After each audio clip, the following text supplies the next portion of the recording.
By day 27, I had already learned how to count my daughter's life in hours. What I didn't know was that my parents were counting too for a different reason. That afternoon, my mother called laughing about the 3 days she believed Chloe had left, then started dividing the trust her father had left her. My dad added the lake house. They had no idea Chloe was home from the hospital, sitting beside me. And when my 15-year-old finally spoke, one question turned 6 years of family history into a lie I could no longer ignore. If stories about family, love, and the truths we survive matter to you, stay with me. At the beginning of that month, I was still measuring our life in lab results. There were numbers I understood, because I had been forced to understand them. White counts, platelets, fever thresholds, oxygen saturation. There were other numbers I pretended not to understand, because knowing what they meant made the room feel smaller. Chloe's leukemia had come back, after we had spent long enough believing remission meant we had earned our way out. The word relapsed changed the shape of every ordinary thing. A paper cup became something I checked for germs. A cough in an elevator became a threat. A cafeteria salad became a calculation about whether raw lettuce was worth the risk. By then, she had already started salvage treatment, which was exactly as grim as the name sounded. The first cycle had not given her doctors the response they wanted, and a serious infection had taken advantage of the fact that her immune system had almost nothing left to fight with. She had spent several days with fevers high enough to make her shake under warmed blankets, then several more looking strangely calm, because she no longer had the energy to complain. I sat beside her bed, with my laptop open on my knees, answering messages from work in 10-minute bursts. I managed operations for a regional logistics company, which meant my normal life was built around schedules, delivery windows, missing invoices, and problems that could usually be solved by asking the right person the right question. Cancer had no respect for any of those skills. You could make the cleanest spreadsheet in Minnesota and still have no column for, "Please let my daughter live." That morning, Chloe watched me frown at an email and said, "Mom, you can go take the call in the hallway. I'm not leaving. It's literally work. So they pay you." I looked over the top of my screen. Her face was pale, her hair only beginning to grow back in uneven softness from the treatment before this one. She had one knee pulled under the blanket and a hospital bracelet loose around her wrist. "I have PTO," I said. "You used a lot already." "I know how much PTO I have." She gave me a tiny shrug. "It's okay. I can watch something." There it was again. "It's okay." She said it when the nurse had to try twice for an IV. She said it when a friend canceled a visit because her mother was worried about exposing Chloe to a cold. She said it when I ordered the wrong soup. She said it when her school counselor moved an exam she might never take. At 15, my daughter had become very good at making everyone else comfortable with what was happening to her. At the time, I mistook some of it for maturity. I closed the laptop. "No work call. You don't have to prove a point." "I'm not proving anything." "You closed it very dramatically." "That's because I'm a dramatic woman."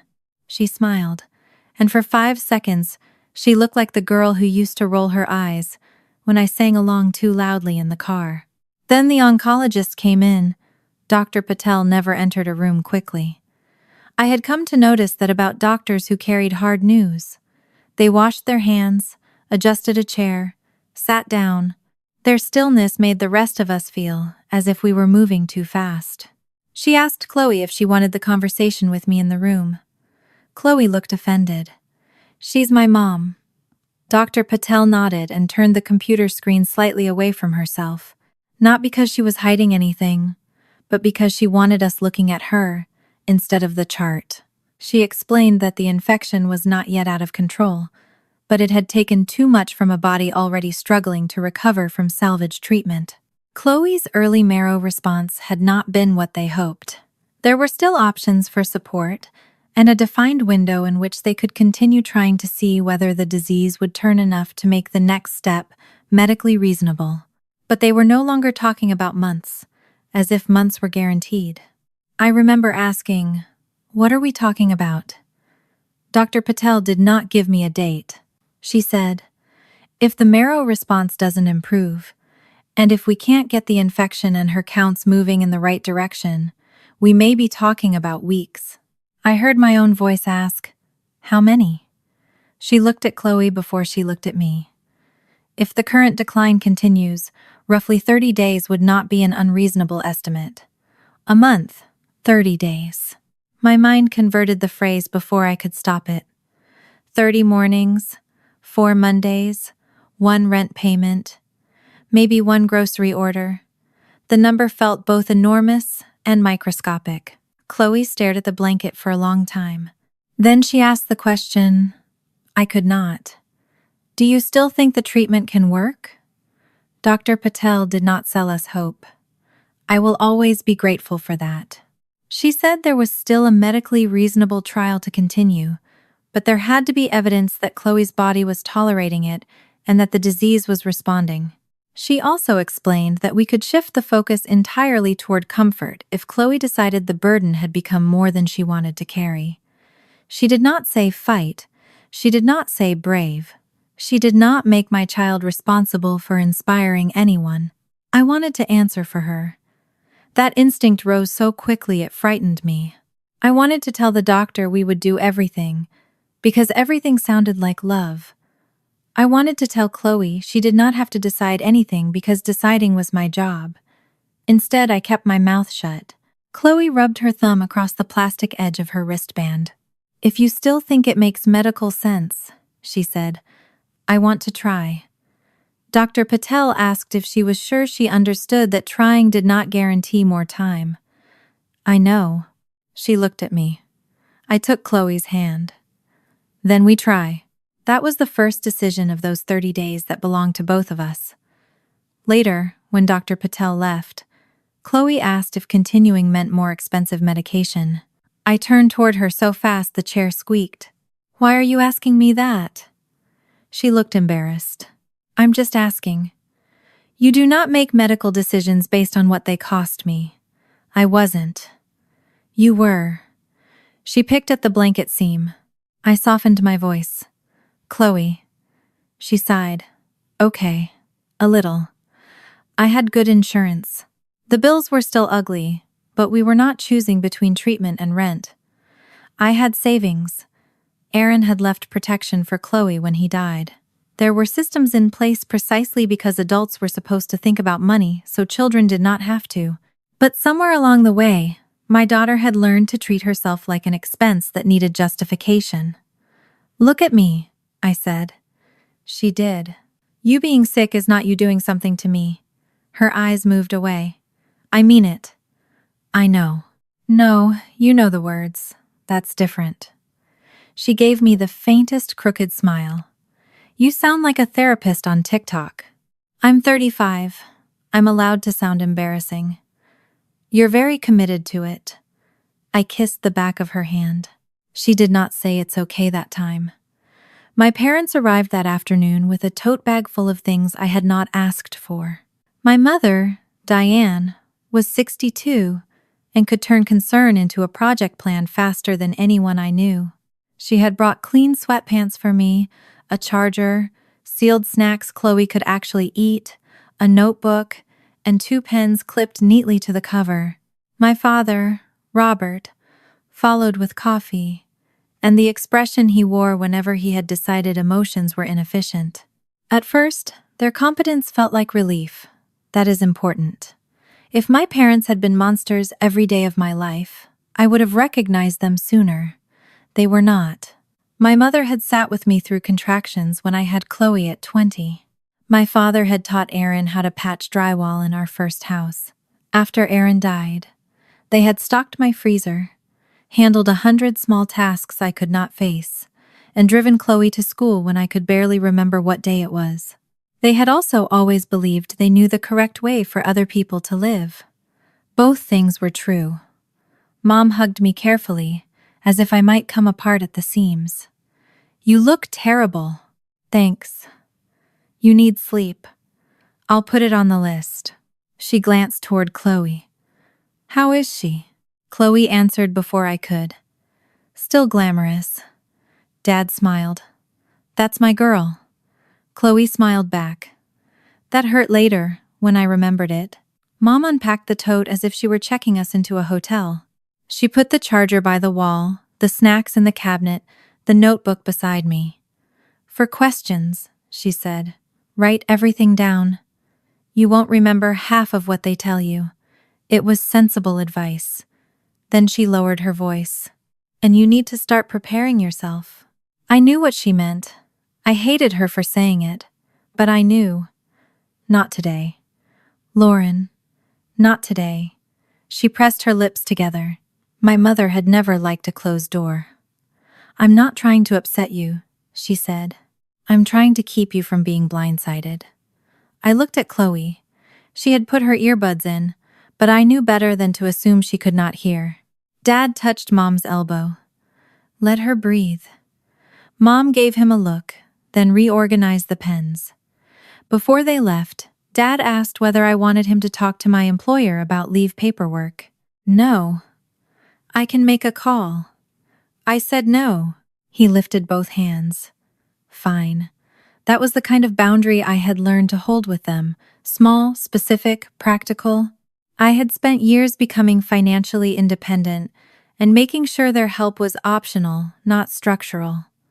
I loved them. I also liked having a front door I could close. After they left, Chloe removed one earbud. Grandma thinks I'm dying. I sat down. The doctors think we need to be prepared for that possibility.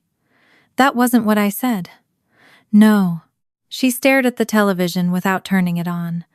Then, because she was 15 and still wanted to protect me even while I was failing to protect her from the world, she said, It's okay. I wanted to tell her it wasn't. Instead, I asked if she wanted me to sit closer. She nodded. We spent the next hour watching a cooking show in which nobody had leukemia, and the greatest emergency was a collapsed cake. That night, I thought about Aaron. Grief had stopped arriving as one big thing years earlier. Now it came in pieces. A man at a gas station wearing the same kind of work jacket. A song Chloe did not know had once played at our wedding. A contractor's truck with ladders tied across the top. Sometimes I missed him. Sometimes I was still furious with him. Aaron had not been an easy husband. In the final months of our marriage, he had been proud, withdrawn, and angry in ways that made every disagreement feel like a test. He had walked out after one fight and stayed gone, longer than either of us should have allowed. He had promised Chloe things, and then let work swallow the time. I had spent too many nights explaining an adult man's behavior to a child. When we separated, I did not chase him. That was a choice I had made, and for years I believed it was one of the few clean facts surrounding his death. Our marriage had broken. He had stopped trying to repair it. Then, before either of us could turn the separation into something formal and permanent, he died in a traffic accident. Chloe had been 9. For a while, she asked why he had not come home before he died. I never told her he did not love her. I told her adults could love people and still make terrible choices. What I did not understand then was that a child can hear that sentence and quietly decide the terrible choice must have been her. The next several days blurred into medication, cultures, transfusions, phone calls, and sleep taken in pieces. Mom came often, Dad less often, but he handled practical things. He brought a replacement phone cable, dropped off mail, offered to check my car because one tire looked low. Neither of them openly argued with Chloe's decision to continue treatment, but Mom kept returning to the same category of words: realistic, prepared. Once, while Chloe slept, she stood beside the window and said, "At some point, you're going to have to think about paperwork. I have a will." "That's not what I mean." I looked at her. She lowered her voice further. "If things turn, you shouldn't be dealing with accounts and arrangements while you're trying to be with her." "Nothing is turning today." I said if. "And I heard you," she exhaled. You always make everything a fight when I'm trying to help. I almost laughed at how familiar that sentence was. I'm not fighting, you know what I mean. Dad was sitting near the door, scrolling through something on his phone. Without looking up, he said, "Diane, leave it." She did, technically. 10 minutes later, she handed me a paper grocery list and asked what I needed. That was my family's specialty, stepping over the bruise and offering a sandwich. I let them. At the time, letting them felt like conserving energy. I did not know there would come a day when I would have to examine every time I had chosen peace over asking one more question. The change in Chloe did not announce itself dramatically. There was no doctor running into the room, no nurse crying, no miracle montage. It was smaller. Her fever stayed down longer. Then her blood pressure stopped dipping every time she stood. A lab value moved a little instead of a lot, but in the correct direction. Dr. Patel remained cautious. She reminded me that one good result did not undo the last 3 weeks. The infection could surge again. The marrow could still fail to recover enough. We were nowhere near the word cured, and not yet entitled to the word remission. But uncertainty had changed sides. Until then, uncertainty had meant she could get worse at any moment. Now, for the first time, it also meant she might not. One evening, Chloe ate half a bowl of soup and asked for crackers afterward. I nearly cried over crackers. She saw my face and groaned. "Please don't make crackers emotional. They're very moving crackers. They're saltines. I know what they are. If you post about this, I'm emancipating myself. You don't have the energy for paperwork." She laughed hard enough to cough, then glared at me as if the cough were my fault. I laughed too, because that was easier than admitting I had started calculating forward again. Not far, just one day, then another. The next morning, Dr. Patel came in with the same deliberate pace she always used, but something in her face was different. Not joy. Doctors in oncology learned not to give joy away cheaply. She showed us the latest results and explained that several markers were moving in a direction she had not expected so soon. The infection was responding. Chloe's clinical condition was steadier. They still needed repeat testing before drawing conclusions about the leukemia itself, and she made us promise not to turn a trend into a guarantee. I promised. Chloe promised. Neither of us meant it completely. After the doctor left, Chloe leaned back against her pillow and closed her eyes. "Don't call Grandma yet," she said. "Why?" "Because she'll make it a whole thing." I watched her for a moment. "You mean she'll be happy?" "Obviously." But there was hesitation in the word, so slight I could not have named it then. I let it pass. "Okay," I said. "We'll wait until we know more." Chloe opened one eye. "See? Sometimes you can be normal. Don't get used to it." She smiled and went back to sleep. I stood at the window with my phone in my hand and looked at the blank family group chat. For 27 days, I had been afraid to count beyond the number the doctor had given me. That morning, for the first time, I let myself think something different. Maybe 30 days wasn't a sentence. The improvement held through the next blood draw. That was the first thing I checked when I woke up in the chair beside Chloe's bed, my neck stiff and one shoe half off. I had fallen asleep with my phone in my hand. The family group chat was still blank, because I had kept the promise I made to Chloe and told no one about the better numbers. I remember looking at the time, 6:12 a.m., then at the whiteboard, where a nurse had written the date. Day 27. 3 days left. If I had treated Dr. Patel's estimate like a sentence, instead of what she had actually called it, an estimate, conditional on a decline that had begun to change direction. By 8, a nurse came in smiling carefully. By 9, Dr. Patel had reviewed the latest labs and repeated every warning she had given us the day before. The infection was responding. Chloe's blood pressure had stayed stable. Her counts were still fragile, and nobody was using the word remission, but she no longer needed inpatient support every hour. If she could keep medication down, if I could follow the fever rules exactly, if we came back for scheduled labs and called at the first sign of trouble, she could go home under strict outpatient monitoring. I heard only 2 words. Go home. Chloe heard the list of restrictions. No school? Not yet. No friends inside? Not unless we clear it. No Target? Dr. Patel almost smiled. Target will survive without you. Chloe sank into the pillow. This is discrimination. It was the most 15-year-old thing she had said in weeks, and for a second I had to look down because my eyes burned. Discharge did not mean rescued or cured. It meant we were trusted to carry the danger home with us. Medications by the hour, strict fever rules, scheduled labs, and a packed bag in case we had to come straight back. I wrote the instructions in the notebook my mother had brought me. At the time, that felt ordinary. Chloe watched me make columns and said, "You know there's an app for this." I don't trust an app with your life. You trust a notebook from Walgreens? I trust my handwriting. You shouldn't. I told her to conserve her energy for being annoying at home. She smiled.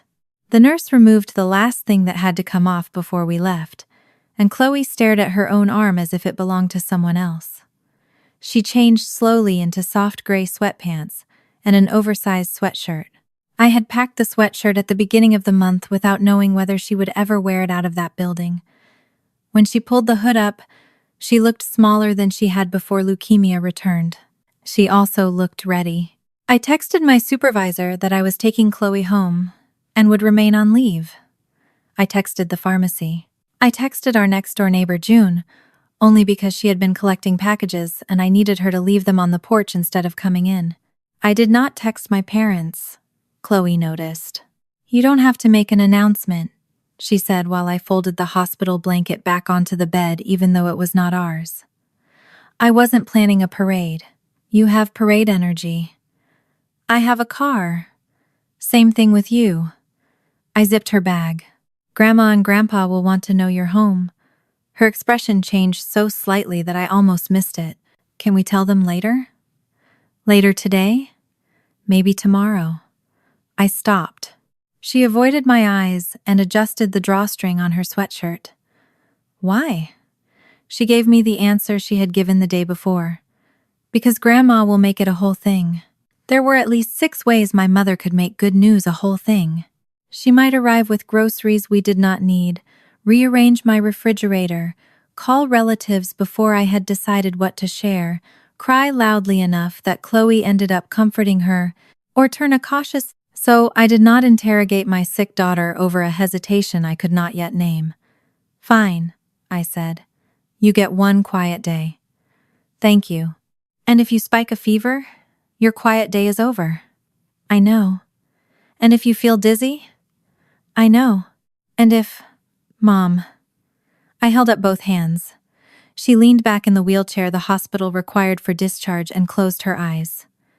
It's okay, she murmured. I know you're scared. I almost corrected her. I almost told her she did not need to comfort me. Instead, I pushed the chair toward the elevator. The ride home took less than half an hour. At every stoplight, I looked at her while late summer Minnesota passed outside the window. When we reached our street, she sat up and stared. Our house looks small. You've been in a hospital for almost a month. It looks fake. For weeks, I had imagined bringing her home as a finish line. Instead, I sat with both hands on the wheel, afraid to disturb whatever fragile agreement had gotten us there. Chloe unbuckled first. Can I go inside before you cry? I'm not crying. You're doing the chin thing. I denied having a chin thing. She got out anyway. That was how we came home on day 27. Not to balloons or a miracle, to a quiet driveway, a locked front door, a bag of medication, and my daughter making fun of my face. Inside, she moved through the room slowly, touching things she did not need to touch.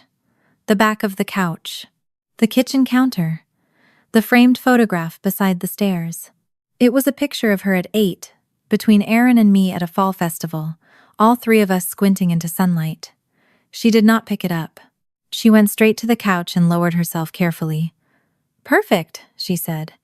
"You've been home 30 seconds. "Still perfect." I tucked her blanket around her legs. She complained that I was hovering. I ignored her. For lunch, she managed toast and half a banana. Afterward, she asked for the television remote, and then seemed too tired to choose anything. I sat at the opposite end of the couch with the medication schedule open on my phone. The house was so quiet that when my phone rang on the coffee table, both of us looked at it. "Mom." Chloe lifted her head. "Grandma?" "Yeah." She looked toward the clock. It was mid-afternoon. I assumed my mother was checking on us because that was what she had done almost every day since the prognosis. She had called from grocery store parking lots, from her kitchen, once from my father's car, while he complained about traffic in the background. She knew the original estimate. She knew I had not given her an update since the doctors began saying they needed more data. She did not know Chloe had been discharged. Chloe shifted under the blanket. "You can answer." "You sure?" She nodded. I tapped the call, and because my hands were full with Chloe's medication organizer, and because Chloe had clearly asked if it was Grandma, I put the phone on speaker and set it between us. "Hi, Mom." For a second, all I heard was movement on her end. Then my mother exhaled and gave a short laugh. Not a happy laugh, a relieved one. "So," she said, 3 days. I looked at Chloe. She looked back at me. "What?" My mother laughed again, softer this time, as if I were being difficult about something obvious. "Lauren, come on. 3 days. That's what the doctor said, isn't it? 30 days at the beginning of the month?" Every part of me went still. "That is not what the doctor said. You told us 30 days. I told you roughly a month if things kept getting worse." There was a pause. Then my mother's voice changed into the practical tone I knew too well. "Well, your daughter only has 3 days left. When she dies, we'll split the trust fund her father left her." I did not understand the sentence the first time. I heard every word. They simply refused to form meaning. Across from me, Chloe stopped moving. My mother continued, because silence had always made her nervous. "I know you don't want to talk about this, but somebody has to be realistic." My father's voice came from farther away, then closer. "And the lake house, too. You should accept what's coming." That was the moment the shock changed shape. The trust fund was ugly enough, obscene enough, but the lake house hit a different part of my brain. I knew the lake house existed.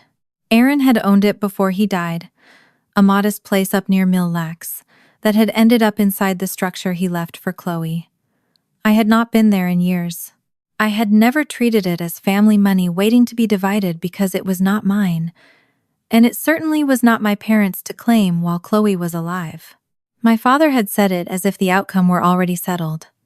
The lake house, too. I reached for the phone.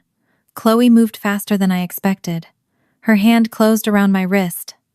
I looked at her. She shook her head once. Her face had gone pale in a way that had nothing to do with blood counts. Her eyes were fixed on the phone. I mouthed, "You don't have to hear this." She tightened her fingers. On the speaker. My mother was still talking. "You need to stop making this harder than it has to be.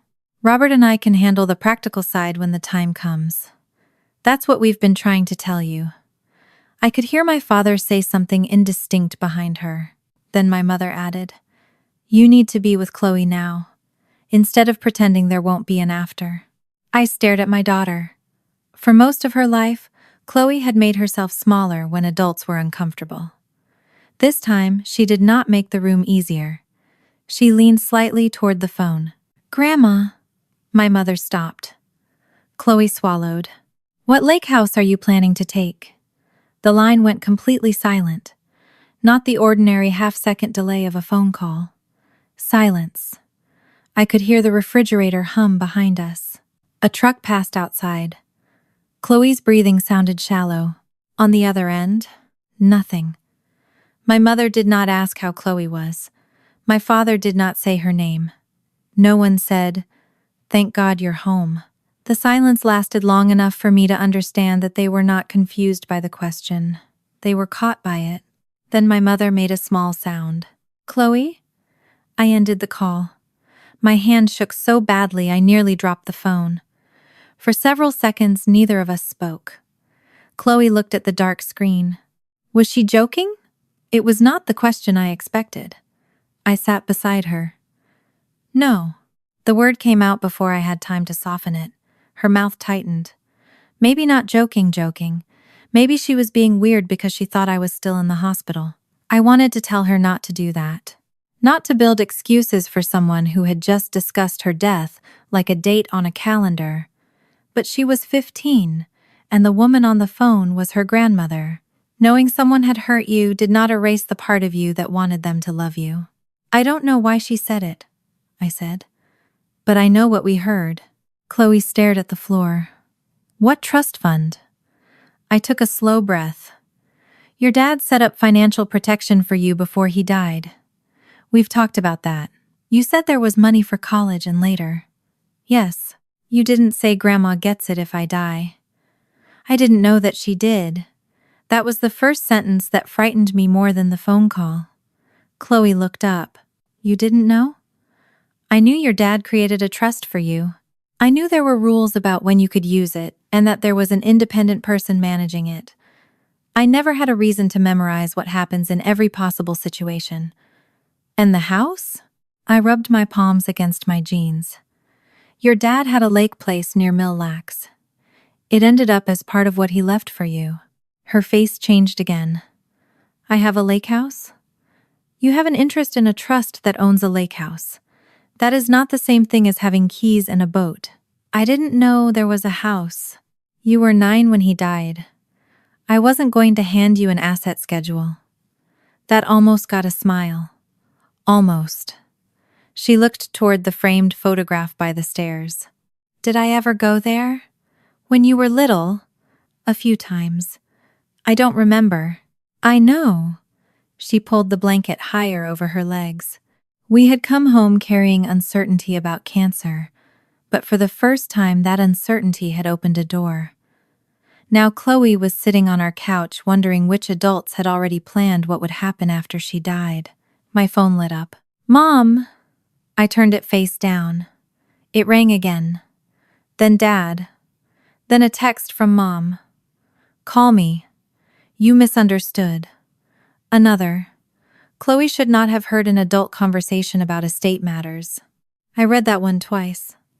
Not, "I'm sorry." Not, "I'm horrified she heard me say that." Chloe should not have heard. I took screenshots. "What are you doing?" Chloe asked. "Keeping records." That answer came from the part of me that knew how to manage a crisis, once it became concrete. I opened a new note on my phone and wrote the time of the call, what my mother had said, what my father had said, and the exact sentence Chloe had asked before the silence. Then I texted both of my parents. "Do not come to the house. Do not contact Chloe directly. I will not be sharing further medical updates right now. If you need to communicate with me, do it in writing." My father replied first. "This is ridiculous." My mother followed. "Lauren, don't punish us because you're emotional." I did not answer. I changed the settings on Chloe's phone so calls from them would not ring through while she slept. I did not block them completely. I wanted anything they sent preserved. Then I emailed myself screenshots. It was the least dramatic thing I had done all day. It was also the first time I stopped treating what had happened as a family argument. Chloe watched me from the couch. "Are they in trouble?" "I don't know." "Are you going to call the police?" "No." "Okay." She looked relieved, which told me how far her mind had already traveled. "I'm going to find out what Dad actually set up," I said. "And why Grandpa thinks he can take that house." She was quiet. Then, almost under her breath, "It's okay if you don't know." I looked at her. The phrase landed differently now. She was trying to protect me from being the mother who did not have an answer. I reached over and took her hand. "No," I said. This one I'm going to know. She did not argue. That evening, I called the oncology line to confirm the next morning's appointment.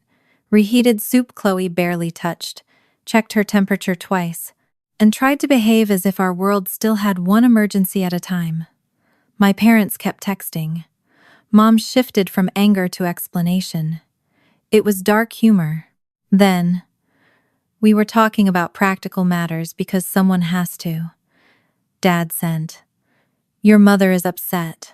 She said it badly. I did not respond to any of them. Around 8, another message came from Mom. "When you're ready to discuss this like an adult, we also need to sort out some of the family things still at the lake house." I read it once, then again. Chloe was asleep beside me, curled against the corner of the couch with the blanket up to her chin. Family things. Still at the lake house.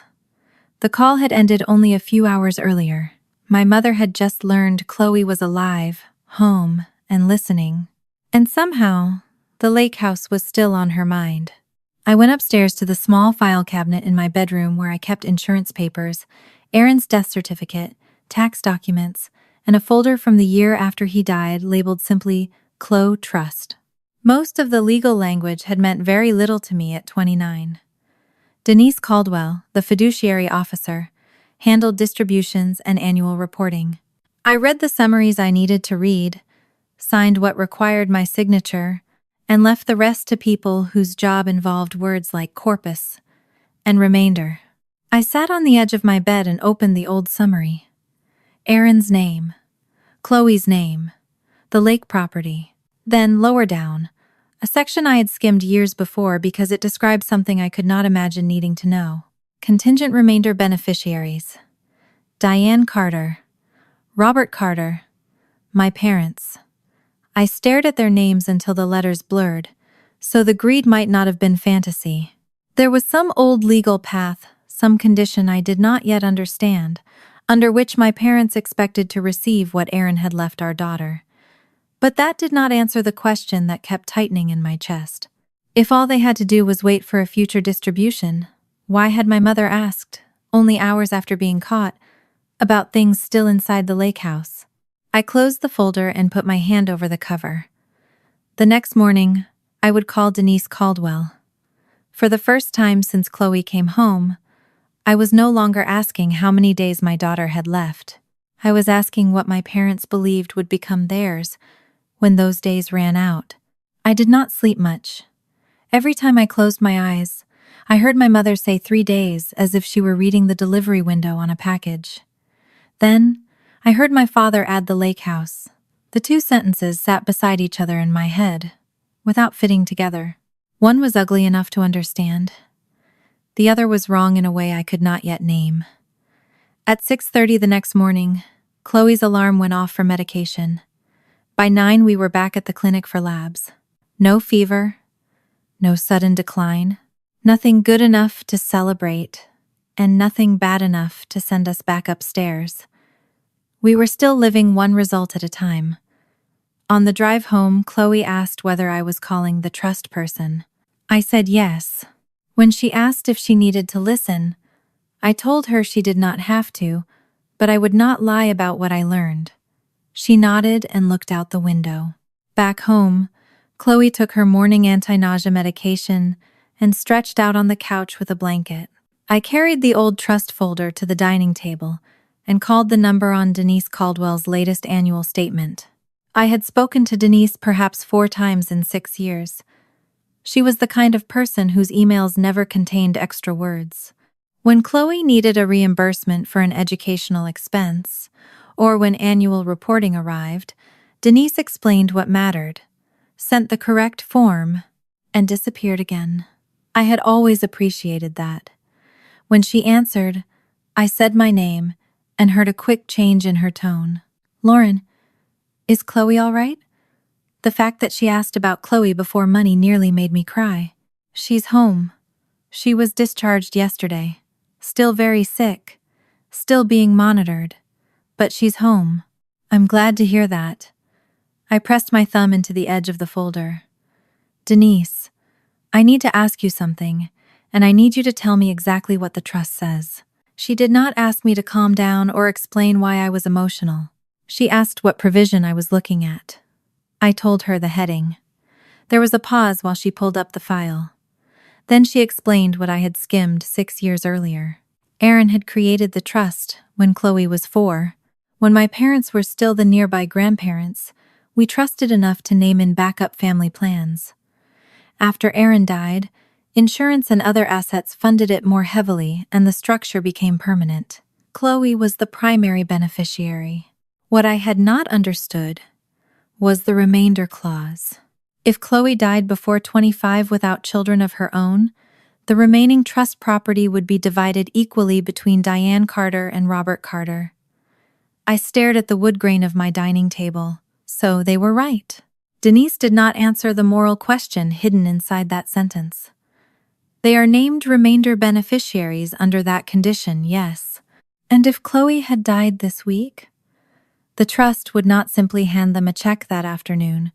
There would be administration, final expenses, accounting, and legal steps.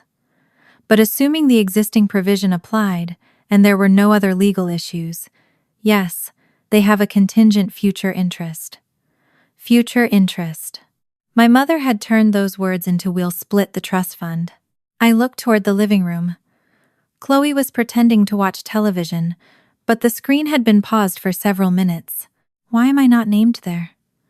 Denise explained that Aaron had protected me separately through life insurance and retirement benefits. The trust was for Chloe, and the remainder language reflected our family structure when she was 4. Aaron had not created it during our separation. The clause was old.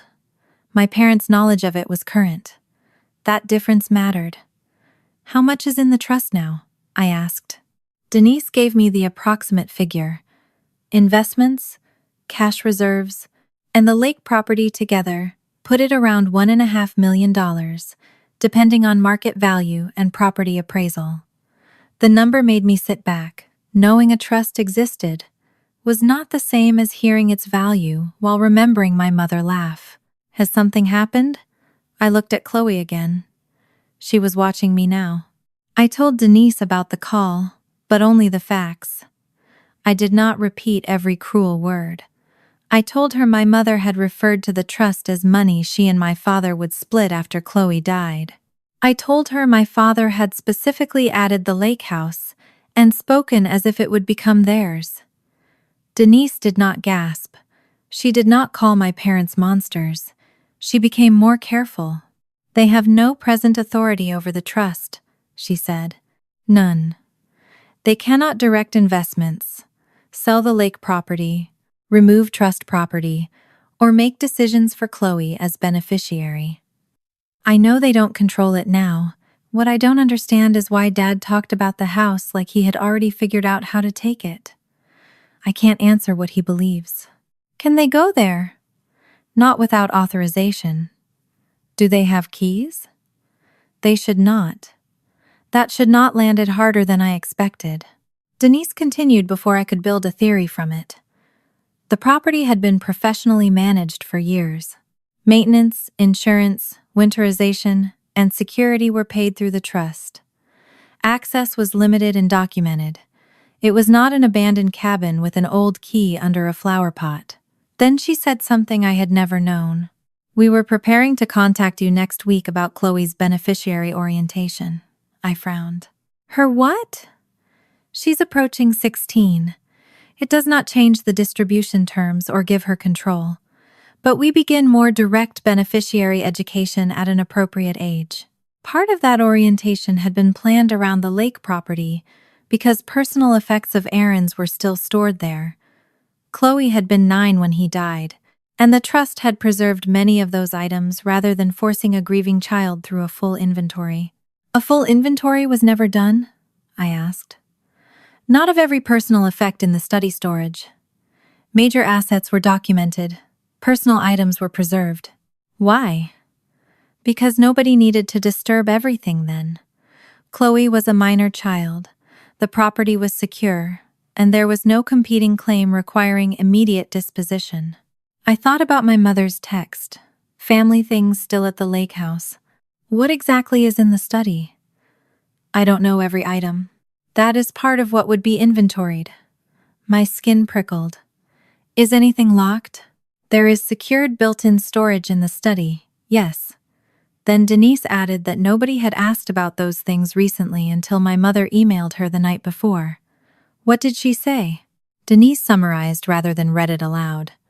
Diane had said there were Carter family photographs and a few personal items at the lake property that belonged to my side of the family, not to Aaron's trust, and that the family would like to retrieve them before Chloe was brought into an emotionally difficult inventory process. Before Chloe. Not someday. Not after the trust distributed. Before Chloe went there.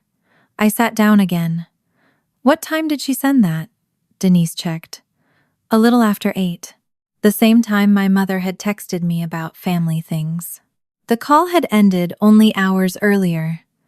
My parents had just discovered Chloe was not dying on schedule, and before the night was over, my mother was trying to move property out of the lake house. Did she name the things? Only generally. Photographs, family keepsakes. Some items, she said, had belonged to your maternal grandparents. Did she say where they were? She referenced the study. I closed my eyes. When I opened them, Chloe was standing in the doorway between the living room and dining room. She had brought the blanket around her shoulders. What? She asked. I held up one finger, not to silence her, but to tell her I would answer. Denise, do not release anything to them. I would not release contested property without documentation. I mean nothing. Not photographs, not boxes, not a coffee mug if they say it belonged to my grandmother. Nothing leaves until we know what is there. I can place an administrative hold on personal property release pending inventory. Do that. My own voice surprised me. It had the same tone I used at work when a shipment went missing, and somebody started improvising explanations. Facts first, access second, feelings later. And I want all communication about this trust routed through you. If my parents ask me for a signature, approval, access, anything, I want to know what it affects before I respond. That is reasonable. What about the house itself? We can arrange a preliminary supervised inventory before Chloe's orientation if you are requesting one as her parent and the trust's beneficiary liaison. I am. The preliminary inventory was not an investigation in the criminal sense. Denise made that clear. It was simply a way to document what was physically present before anybody argued over ownership or access. That distinction helped me. I was not accusing my parents of a crime. I was removing their ability to change the facts before I understood them. I heard keyboard clicks. Denise asked whether I wanted to attend. Yes. Chloe does not need to be present at the preliminary visit. I looked at my daughter. Not yet, I said. Chloe's expression tightened, but she did not interrupt. Denise suggested a date within the next few days, depending on property management availability. She would notify me once it was confirmed. Before we ended the call, I asked one more question. Denise, did Aaron ever change the trust after we separated? No. Did he start to? I don't have any executed amendment in the trust file. That was not the same as no, but I did not know enough to hear the difference yet. When I hung up, Chloe came to the table. You said not yet. I said you don't need to be at the first inventory. That's different from not yet. She sat across from me, still wrapped in the blanket. I gave her the simplest version first. The trust really did contain an old provision naming Grandma and Grandpa if Chloe died before a certain age. It had been written when she was small, and when Aaron trusted them. They did not have current control. They could not sell the lake house now. They could not go in and remove property because they felt like it.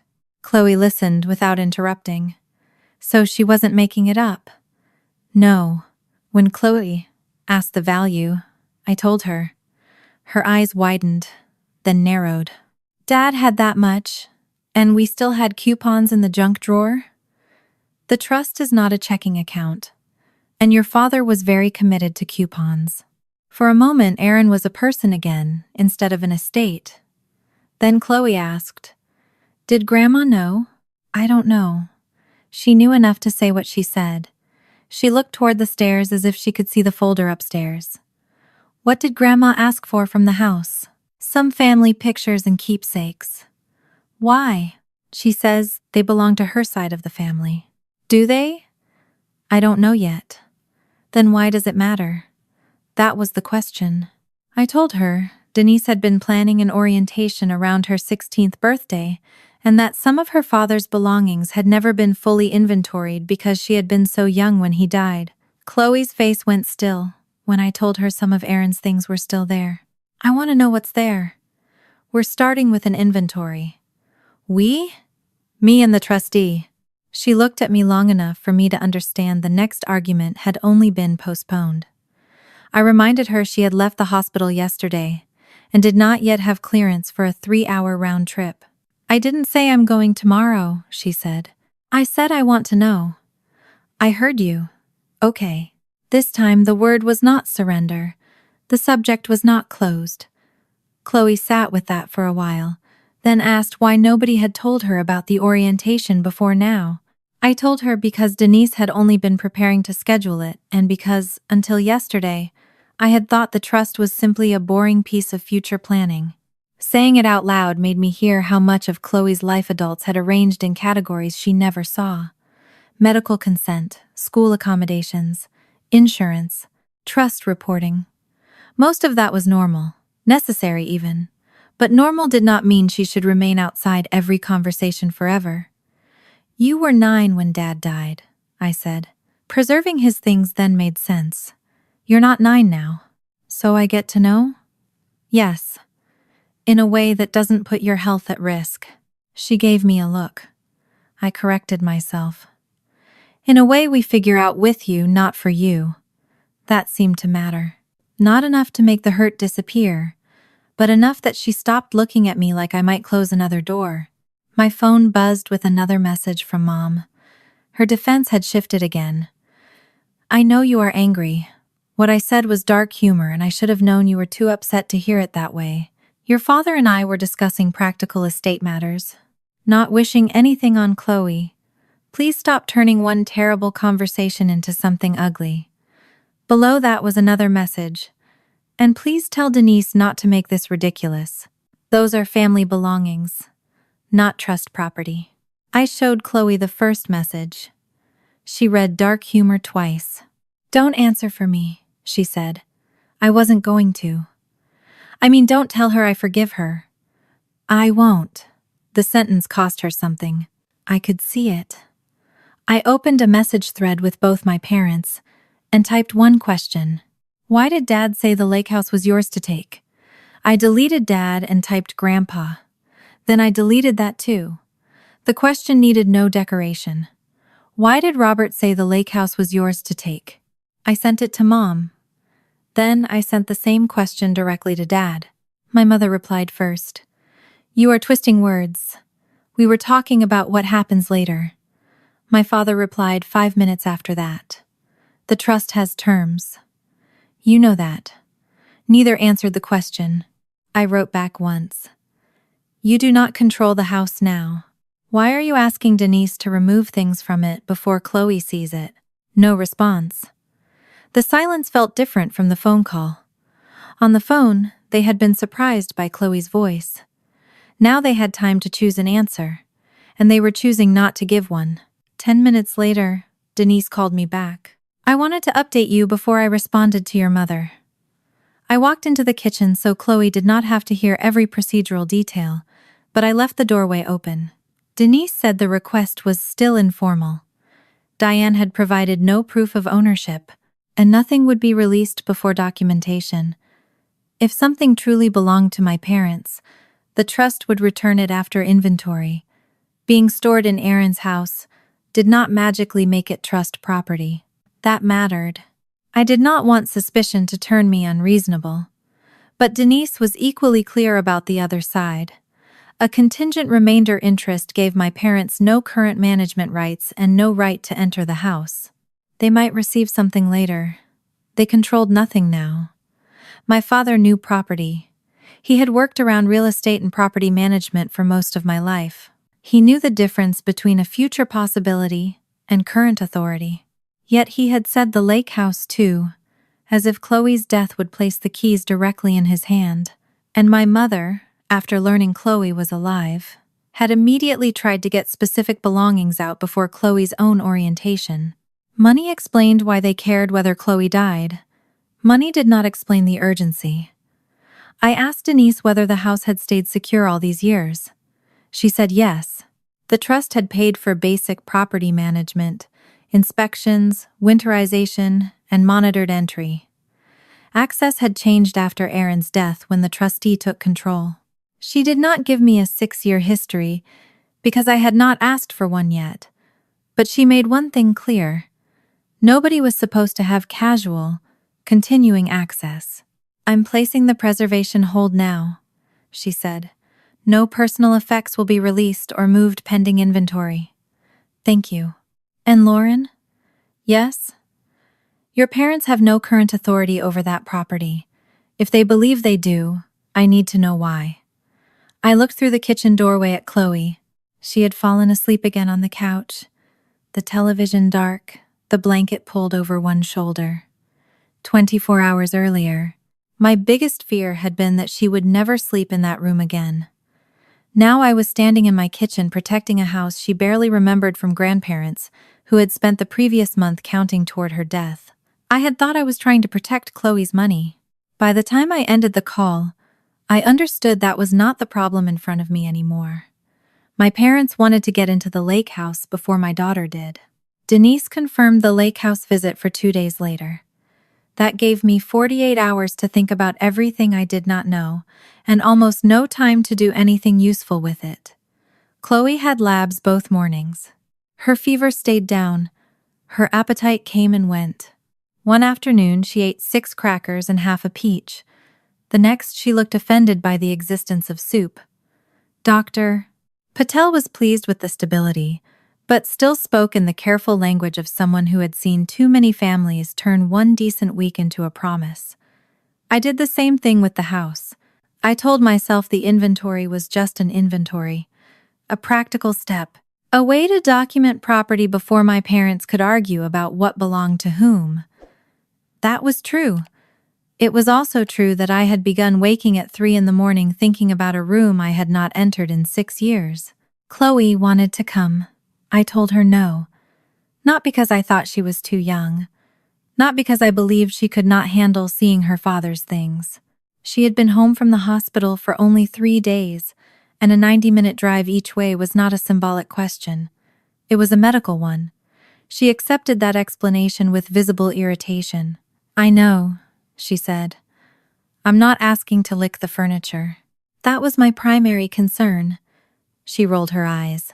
I promised I would not decide what the house meant before she got a chance to see it herself. That promise was harder than it sounded.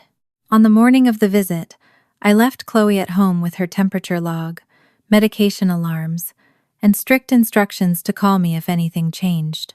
I had arranged for our next-door neighbor to be available if Chloe needed immediate help, but Chloe made me swear June would not come inside unless asked. Even sick, she wanted some part of the day that did not involve being watched. The drive north toward Mill Lacs felt longer than I remembered. The farther I got from the Twin Cities, the more the road opened into stretches of pines, low wetlands, roadside bait shops, and gas stations advertising firewood. I had made that drive with Aaron when Chloe was small. Back then, we argued about music, stopped for coffee, complained about traffic, and arrived irritated at each other for reasons so ordinary, I would have paid almost anything to have one of them back. The lake appeared between the trees, in flashes of steel-blue water. I tightened both hands on the wheel. The house sat on a narrow wooded lot off a county road, smaller than memory but more solid. Cedar siding, weathered gray at the edges. A sloping roof. A porch facing the water. Nothing about it looked like $1.5 million of family conflict. The lake house itself was only a portion of the trust's value. It looked like what it had always been. A place Aaron had bought because he liked the idea of having somewhere quiet that was not anyone's parents' house. Denise was already there with the property management access log and an inventory form. She did not carry a briefcase.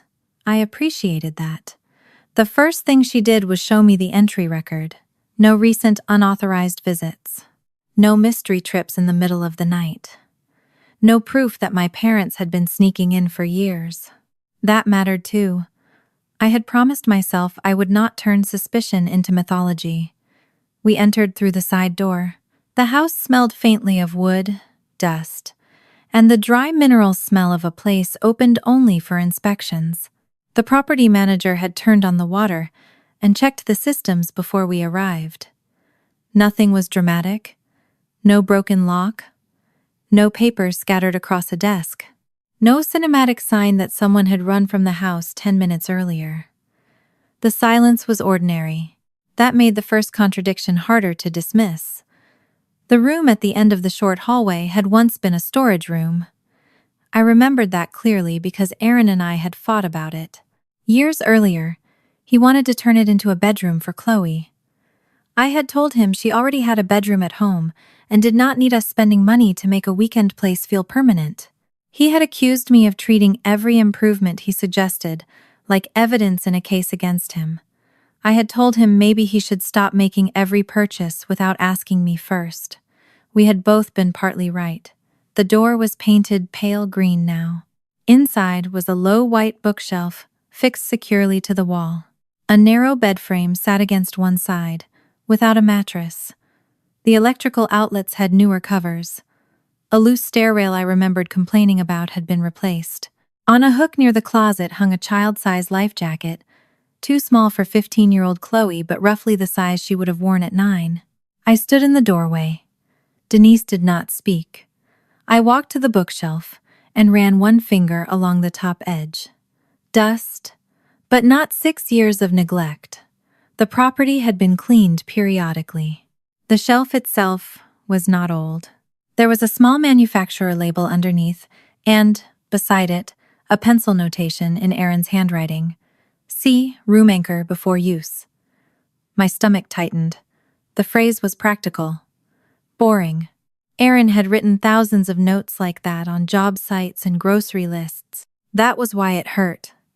I turned around slowly. When was this done? Denise checked the property file she had brought. The major trust records begin after Aaron's death. Some pre-death receipts were included with the property materials. We can look. We found the renovation folder in a cabinet near the kitchen, mixed with appliance manuals and an old septic inspection. Most of it was exactly what I expected. Hardware, store receipts, paint, lumber, labor. Then I saw the dates. 3 weeks before Aaron died. 2 weeks before. 9 days before. I sat down at the kitchen table. During those exact weeks, I had believed Aaron was done with us. Not angry. Not uncertain. Done. I remembered my mother telling me not to keep humiliating myself by waiting for him to decide whether he wanted to be a husband. I remembered packing some of his remaining clothes into boxes after Chloe went to school. I remembered Aaron missing a school event because he said work had exploded, and taking that absence as proof that nothing had changed. Yet while I was doing that, someone had been installing a safer stair rail at the lake house and anchoring a child's bookshelf. Denise slid one invoice toward me. The contractor was Raymond Hale. The line items were ordinary. Paint, carpentry, stair repair, built-in shelving, door adjustment, labor. A handwritten note at the bottom said, "Owner requests child room complete before next family use." I read it twice. Family use. Denise nodded, but did not interpret it for me. That restraint mattered. The invoice did not prove Aaron intended to come home. It did not prove he had changed his mind about our marriage. It did not prove my parents had lied about anything. It proved only that the timeline I had carried for 6 years had a crack in it. I photographed the invoice in the room. I photographed the life jacket, not because I thought it was evidence of a crime, but because Chloe had asked me to tell her what was there. Then we went through the rest of the house. The study was smaller than I remembered. Aaron's old desk faced a window looking toward the water. There were shelves with construction manuals, tax folders, fishing maps, and a coffee mug with a cracked handle. Built into the wall beneath one set of shelves was the secured storage Denise had mentioned. We did not open it. There was no key in the accessible inventory materials, and Denise was not interested in forcing anything during a preliminary visit. "We document first," she said. "Then figure out access." It was exactly the kind of sentence I trusted. We photographed the exterior of the built-in storage and noted it on the list. I kept thinking about my mother's request. Family photographs, keepsakes, things from the study. Nothing visible in the room looked urgent enough to explain why she had contacted Denise within hours of learning Chloe was home. I did not let myself fill that blank. Not yet. Instead, I called Raymond Hale from the driveway. The number on the 6-year-old invoice had been disconnected, but his company name was still active. Denise found the current office number through the public business listing in the property file. I left a message, explained that I was Aaron Mitchell's widow, and asked about work he had done at the Mill Lacs property. He called back before I reached the highway. His voice was cautious at first. People become cautious when a dead client's spouse calls about a 6-year-old invoice. I pulled into a gas station parking lot and put the car in park. "I'm not asking you to remember exact words," I said. "I just need to know whether you remember why he was doing the work." Raymond was quiet for a moment. Then he said he remembered Aaron because Aaron had changed the scope twice. He had started with basic repairs, then added the bedroom, the stair work, and a few small changes to make the place easier for a child. "For Chloe?" I asked. "Yes, I think so. He talked about his daughter." "What did he say?" Raymond hesitated. I could hear office noise behind him. "He said he wanted the place workable for you and Chloe again." Again. I closed my eyes. "Did he say we were moving there?" "No, nothing like that." "Did he say we were getting back together?" "No." The answer hurt and helped at the same time. Raymond went on. Aaron had seemed tense, distracted. He had asked whether a few things could be finished quickly, but he also kept saying there was a chance the work would not matter. "What does that mean?" I took it to mean he didn't know if you were coming. That sounded like Aaron, hopeful enough to spend money, proud enough to pretend he did not care whether anyone came. I thanked Raymond. Before I could hang up, he said, "There was one other thing." I waited. "I don't know if it matters." "Tell me." He asked me once if I thought the small room looked too young. Said Chloe was getting older and he didn't want it to feel like he was pretending no time had passed. I looked through the windshield at cars moving along the highway. Aaron had known time was passing. He had known Chloe was changing without him. The image I had carried for 6 years was not exactly that Aaron stopped loving us. I had never believed that. It was that he had chosen distance and then let pride harden it into permanence. Now the house suggested something messier. Maybe he had been preparing for a return he was not sure would happen. Maybe he had been trying to create a place where a conversation could continue. Those were not the same as coming home, but they were not giving up either. I drove home with the invoice on the passenger seat. Chloe was awake when I got there. She had changed into pajamas even though it was still afternoon, and had her laptop open without looking at it. Her first question was not about money. "What did Dad have there?" I sat beside her and showed her the photographs one at a time. The porch, the kitchen, the study, then the pale green room. She stared at the low bookshelf. "Was that mine?" "I think he was making it for you." She enlarged the photograph with 2 fingers. The life jacket hung in the corner of the image. "That thing is tiny." "You were tiny. I was 9. You were still shorter than me. I'm still shorter than you. That is because I raised you correctly." She did not smile. I told her about the invoice, the dates, Raymond's memory. I chose my words carefully, but not to hide the meaning. "Dad may have been planning for us to come back there." Chloe's face closed. Not softened, closed. I had imagined, without admitting it to myself, that the information might comfort her. Instead, she pushed the laptop aside. Then why didn't he? I had no answer. She stood too quickly, went pale, and caught the arm of the couch. I was on my feet before she could complain. Sit down. I'm fine. Sit. She did, furious now for 2 reasons. I handed her water. She took it because dizziness was one argument neither of us could pretend was philosophical. After a minute, she said, "If he wanted us there, why did he not come get us? He may not have been ready. That's convenient." I know. He knew where we lived. Yes. He had my number. Yes. He knew my school. Yes. Each answer made the room harder. Chloe looked down at the water bottle. So what am I supposed to do with this? Be happy he bought me a shelf? No. Because I'm not. I know.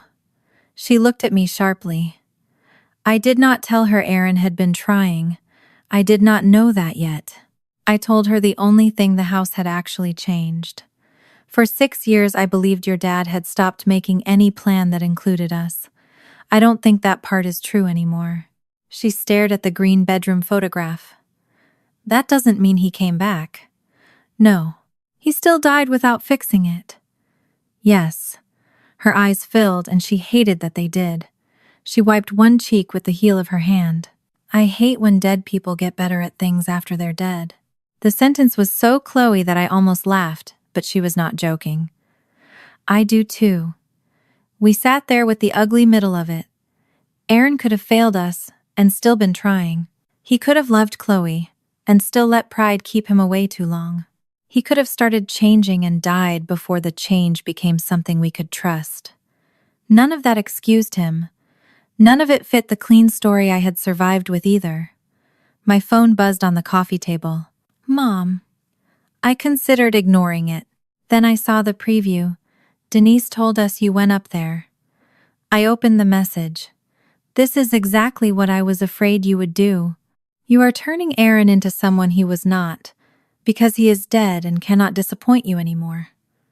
A second message arrived. You remember what those last months were like. You remember who sat with Chloe, when he forgot things. You remember who helped you when he walked out. Stop romanticizing him because you are angry at us. Chloe watched my face. What? I handed her the phone. She read the messages without expression and returned it. The worst part was that my mother had chosen facts. Aaron had forgotten things. He had walked out after our worst fight. My parents had helped. That was how discrediting worked when done well. You did not invent a whole new person. You selected the parts that served you and demanded everyone live inside them. I typed back. I remember all of it. Mom replied almost immediately. Then act like it. I looked at the photograph of the invoice on my phone. I typed, why was he renovating Chloe's room 3 weeks before he died? The typing bubble appeared. Disappeared. Appeared again. Finally, Aaron spent money when he was upset. You know that. That was true too. I asked, why did he tell the contractor he was making the house workable for Chloe and me again? No answer. A few minutes later, Dad joined the thread. You are digging through a dead man's unfinished projects and inventing intentions. He was angry. He was erratic. Leave it alone. I felt something in me settle. Not rage. Method. I had spent years in operations learning that when 3 explanations changed, but the underlying fact did not, you stopped arguing about explanations. I wrote, I am not asking whether Aaron was difficult. I know he was. I am asking why the timeline I was given does not match what he was doing. Dad answered, what timeline? That question stopped me. For 6 years I had treated the end of my marriage as one continuous collapse. There had been no reason to date every conversation. No reason to remember exactly which Tuesday my mother told me something, or which Friday Aaron failed to call. Now, Dates mattered. I went upstairs and brought down the old box of household records I had kept after Aaron died. Not love letters, not a secret archive. Taxes, insurance, a paper calendar I had used because Chloe's school schedule, Aaron's work travel, and my shifts had been impossible to keep straight on one phone screen. I did not search for proof that my parents had done something. I searched for the dates on Raymond's invoices. The first one matched a week when Aaron and I were already living apart. The second matched the week I remembered telling my mother I thought he was done. The final invoice was dated only days before his death. On my old calendar, there was a small notation in Aaron's handwriting from an earlier month, G. Sloan, PD. I stared at it. The name meant nothing to me. Not yet. I photographed the notation. Then I called Raymond again. He sounded surprised. "I'm sorry," I said. "One more question. You said Aaron was not sure whether we were coming." "That's how I remember it." "Did he ever say what he was doing about that?" Another pause. "Not details." "Anything," Raymond exhaled. "I remember him being annoyed about paying for something twice." "What?" "I don't know. Counseling, maybe. Mediation. I'm not sure. He said he had paid for one more session because he needed you to hear him directly." My hand tightened around the phone. Directly? That's the word I remember. I looked at the old calendar again. G. Sloan panned. I thanked Raymond and ended the call. Then I searched the name. Gregory Sloan, family mediator. For the first time since I had walked into the lake house, the question was no longer whether Aaron had been preparing a room. It was whether he had been preparing to say something to me, and whether I had ever been given the chance to hear it. I called Gregory Sloan the next morning before I could talk myself into waiting for a better time. Chloe had outpatient labs at 10. She was still asleep on the couch when I made coffee, one hand under her cheek and the blanket twisted around her ankles. Her temperature had stayed normal. For once, no medical emergency demanded the front half of my brain, so the back half went straight to Aaron. Gregory still practiced family mediation in Street Paul. His receptionist asked my name, then Aaron's. When I said he had died 6 years earlier, her voice softened. She warned me that mediation records had confidentiality limits. Gregory could discuss my own scheduling, attendance, and administrative records, but he could not turn the old file into a posthumous account of everything Aaron had said. That was fine. I was not looking for a speech from a dead man. I was looking for one fact. Gregory came on the line a few minutes later. His voice had the practiced steadiness of someone who spent his career sitting between people who believed the person across from them had become impossible. I told him I had found an old payment notation, and that a contractor remembered Aaron paying for another session near the end of our separation. "I need to know whether he stopped the process," I said. There was a pause while Gregory pulled up the file. "No," he said. One word changed the temperature of the room. "What do you mean, no?" "The file does not show that Aaron withdrew from mediation before the last scheduled session." I looked toward the living room. Chloe was awake now, watching me without moving. "There was the last scheduled session?"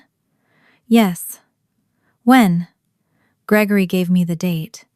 I knew it before he finished saying it, not because I remembered the appointment itself, because I remembered my mother standing in my kitchen that morning. I had been 29, exhausted, furious at Aaron, and convinced our separation was hardening into something permanent. Aaron and I had agreed through Gregory that for a short period, except for emergencies involving Chloe, we would stop calling and texting each other directly until the next mediation session. Every exchange had become combustible. A pickup time turned into an argument about money. A school question turned into a fight about who had left whom. My mother had been helping with one child handoff that week. She was not our mediator or official messenger. She was simply close enough to the machinery of our separation to be useful. That morning she had brought muffins and said, almost casually, "Don't bother getting ready." Aaron called. He canceled. I had believed her. Gregory was still speaking. Our office confirmed the session with both parties in advance. Did I cancel? I don't have a cancellation from you in the file. Did Aaron? No. My fingers went cold. Then I asked the question I already feared. Did he come? Gregory hesitated. Yes. Everything inside me stopped. He showed up? Yes. I sat down. What happened? I have to keep the confidentiality boundary. I explained. I'm not asking what he said privately. I'm asking what happened if I wasn't there. Gregory answered carefully. Aaron arrived for the scheduled appointment. I did not. They waited.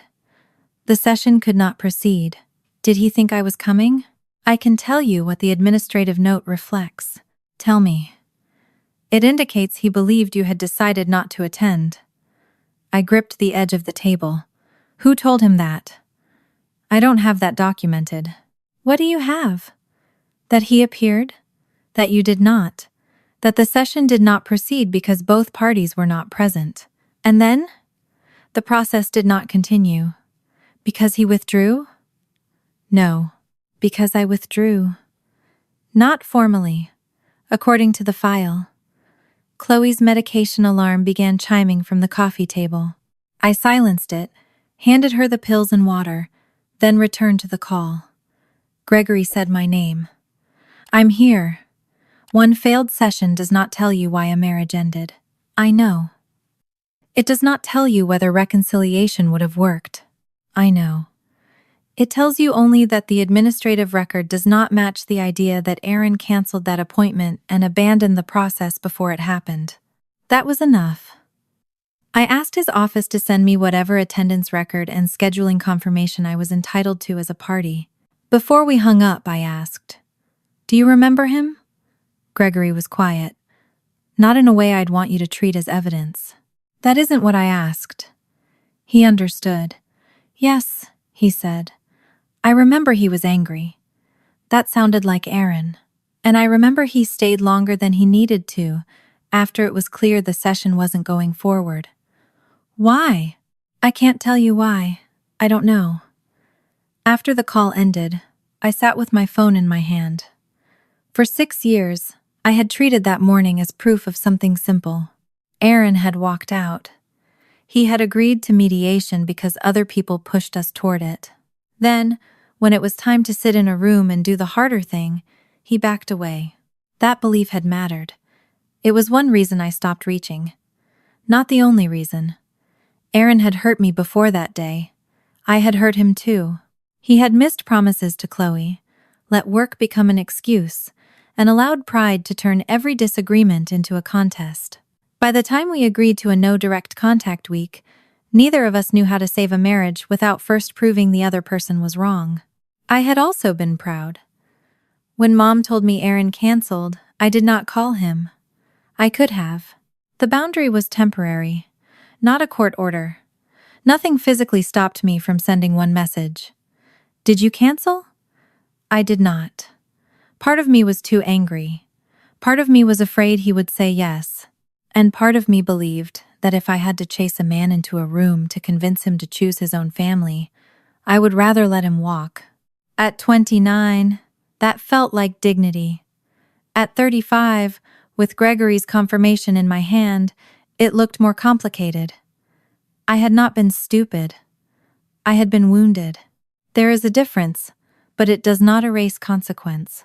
Chloe finally asked, Was it Dad? Yes. Did he do the session? I heard the shape of the question. Not, did he love us? Not, was Grandma lying? Did he do the session? I sat beside her. He went. Her eyes narrowed. You didn't? No. Why? Because I was told he canceled. By who? I did not soften it. Grandma. Chloe looked down at her hands. Maybe she thought he canceled.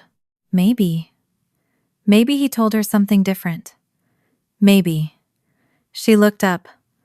Mom, I don't know yet. I told her only what Gregory had confirmed.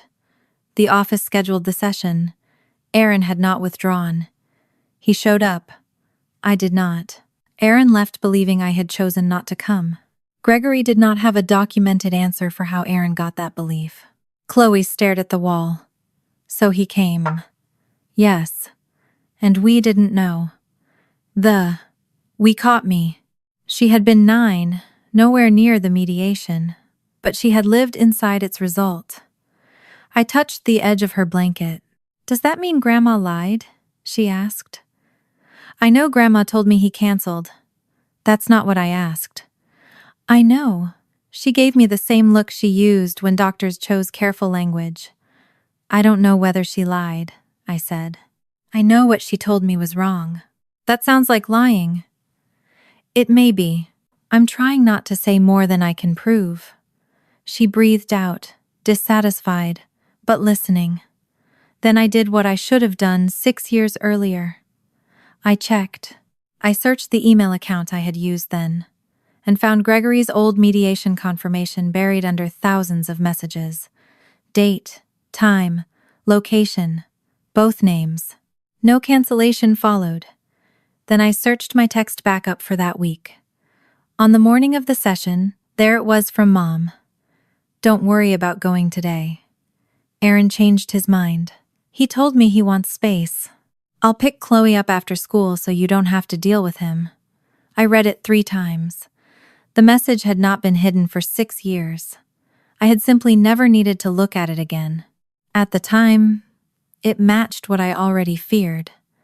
That made it easy to accept.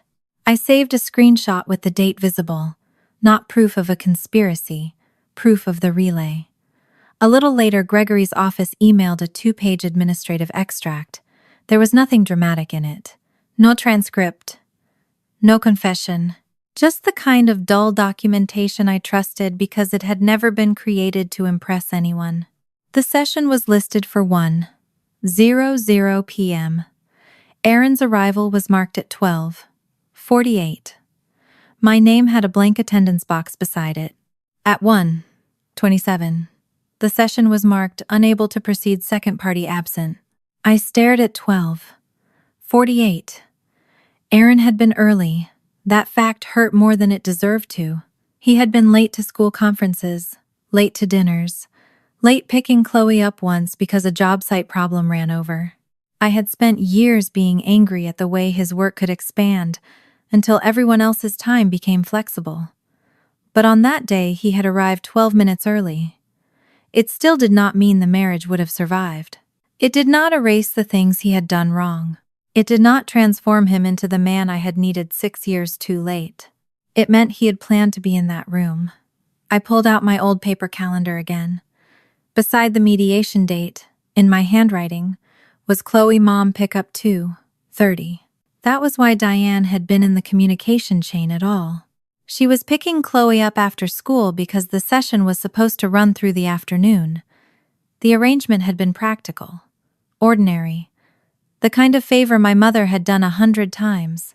I remembered calling her the evening before to make sure she still had the booster seat in her car. Chloe had been 9, but small enough that I was obsessive about car seat rules. Mom had laughed and said she had raised a child without me supervising her vehicle. The next morning, she told me the session was off. I had not questioned why Aaron would call her instead of Gregory's office because, in that week, my mother was already part of the handoff plan, and Aaron knew she would have Chloe. That was what made the lie or mistake, if I was still being careful, possible. Not a hacked phone. Not years of intercepted mail. One narrow opening in a week when 2 people had intentionally stopped speaking directly. I looked at the old text again. Aaron changed his mind. He told me he wants space. The sentence now had weight it had never carried before.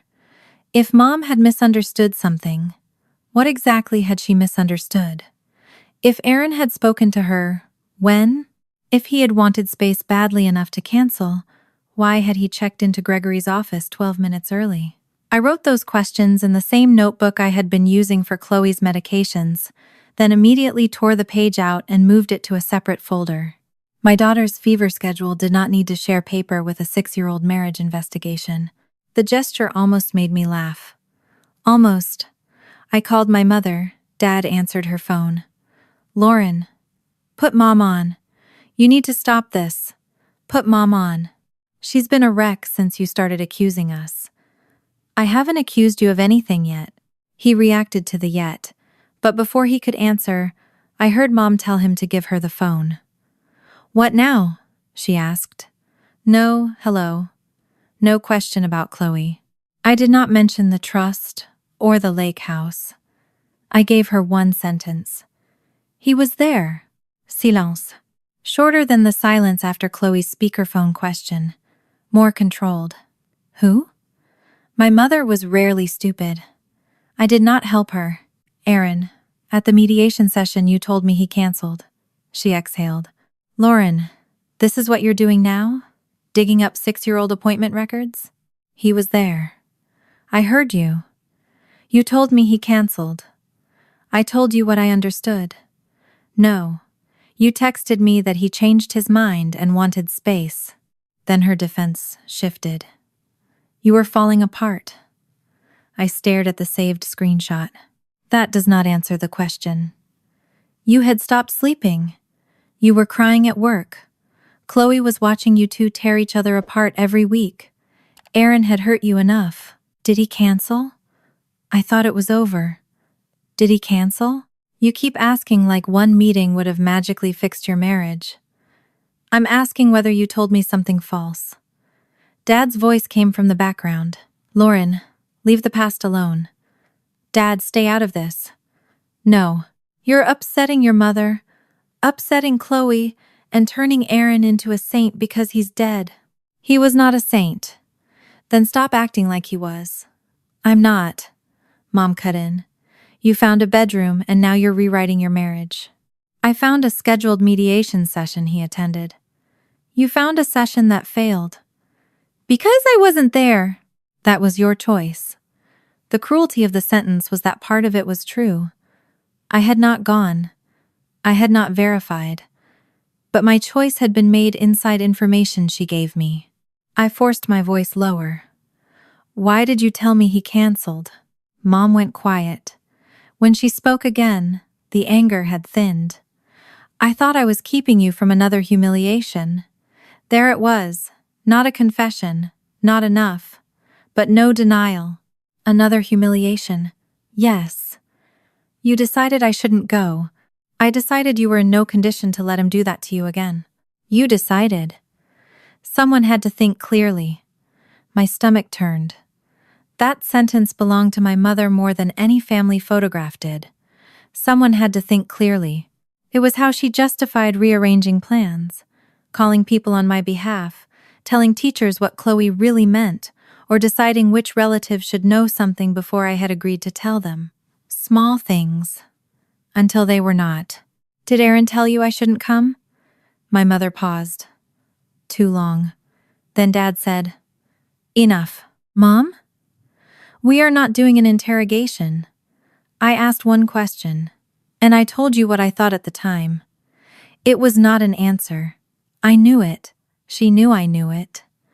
But I stopped there because anything beyond that would have been guessing. I still did not know whether Mom had made one disastrous decision or whether she had deliberately lied to both of us. I did not know what Dad knew then. I did not know whether either of them had touched any other message or correspondence. I knew only that my mother had admitted she made a decision about whether I should be allowed to walk into that room, and 6 years later, she still believed she had been entitled to make it. I ended the call. Chloe was standing in the dining room doorway. How much did you hear? Enough. She looked tired, not medically worse, just wrung out. I moved toward her. I'm okay, she said automatically. Then she stopped herself. At least physically. Good correction. She sat at the table. Did Grandma admit it? No. She kind of did. She admitted she decided I shouldn't go. That sounds like admitting it. It proves she interfered with what I thought was happening. It doesn't prove everything else. Chloe picked at a thread on her sleeve. So Dad came. Yes. And you didn't know. Yes. And he thought you didn't want to come. That's what Gregory's record says. She nodded slowly. So he came. And we didn't know. This time I heard what the sentence was doing inside her. For years, Chloe had built part of herself around an absence. Her father had not come back before he died. Adults had told her that love could exist alongside bad choices, and she had quietly tried to become easier to stay for. Now one fact had shifted the ground. Not enough to make Aaron innocent. Enough to make the old story incomplete. I put my hand over hers. I don't know what this means yet. I know. I'm not going to tell you he was secretly perfect. I know. I'm also not going to tell you this doesn't matter. Her fingers turned under mine and held on. Good. Outside, the afternoon sky had gone flat and gray. Somewhere, people were picking children up from school and deciding what to make for dinner. Inside my house, 6 years of certainty had become one verified contradiction. Aaron had been there. I had not. My mother had told me not to go. And when I asked why, she had not said I remembered wrong. She had said she thought she was saving me from another humiliation. That still left the dangerous questions unanswered. Had she lied only to me? What had Aaron been told? And how far had my parents gone once they realized his version of the story might someday reach us? The next morning, I made the kind of mistake that feels reasonable while you are making it. I called Denise and said I wanted the rest of the preliminary inventory handled without Chloe for now. Chloe was 15, newly home from the hospital, and already carrying the news that Aaron had shown up to a mediation session I missed because my mother told me he had canceled. I told myself I was protecting her health. Then I added the part that exposed the real impulse. Anything else found in the study should come to me first, and I would decide what Chloe needed to see. Denise asked one question. Is Chloe asking to participate? I looked through the kitchen doorway at my daughter pushing cereal around a bowl beside 2 medication bottles. She wants to go to the house, I admitted. Denise said medical safety came first, but if Chloe could participate safely, the trust existed for her, not around her. Until we spoke to Dr. Patel, the preservation hold would stay exactly as it was. After I hung up, I understood why the call had unsettled me. If I saw everything first, I could sort facts from questions, remove the sharpest edges, and give Chloe a version that hurt less. I had called that parenting for years. Chloe had heard enough to recognize the plan. So I'm not going. I said that was not what I meant. She answered, You go. You see it, then you decide what I'm allowed to know.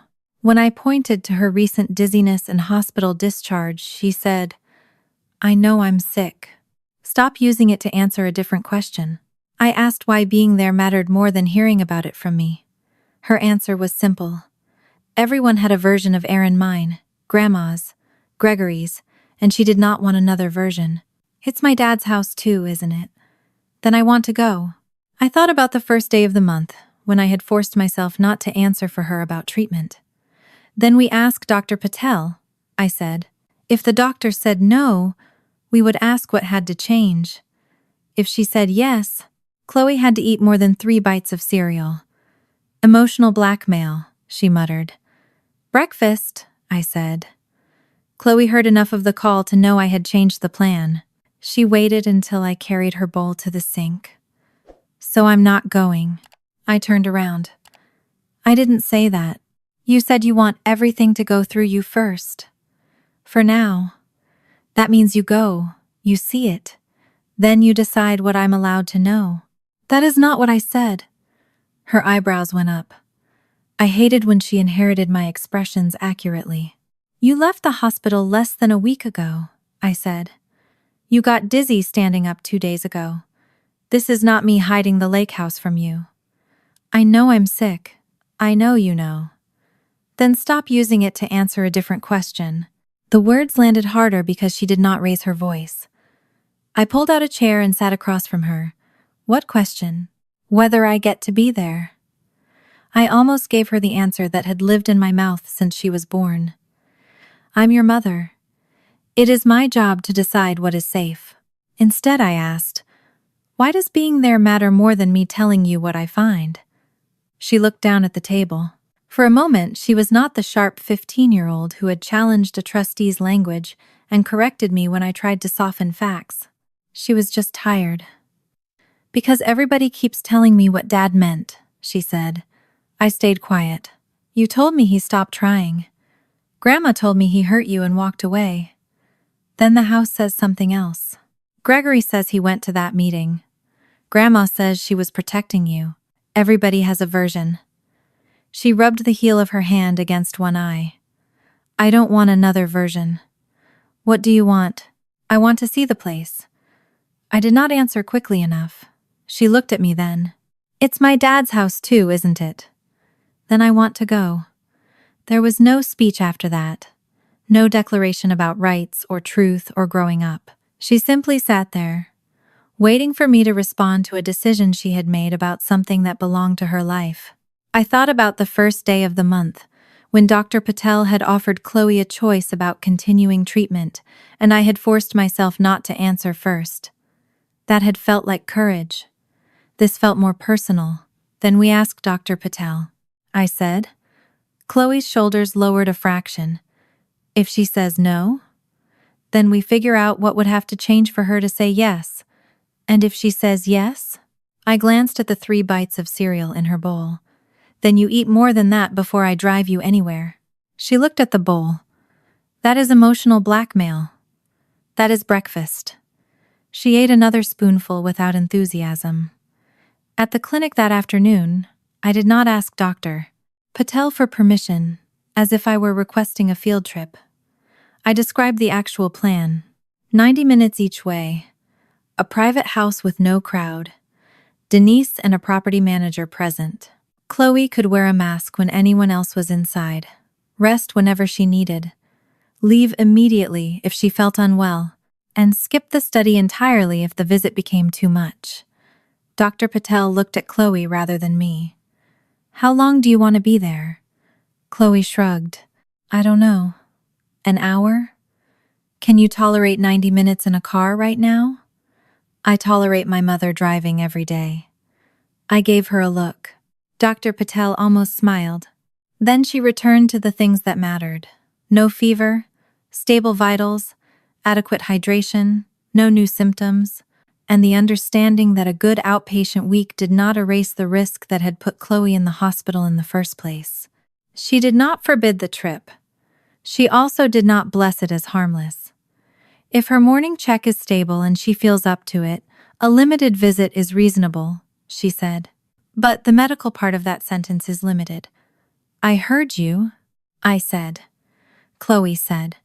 She hears better when doctors say it.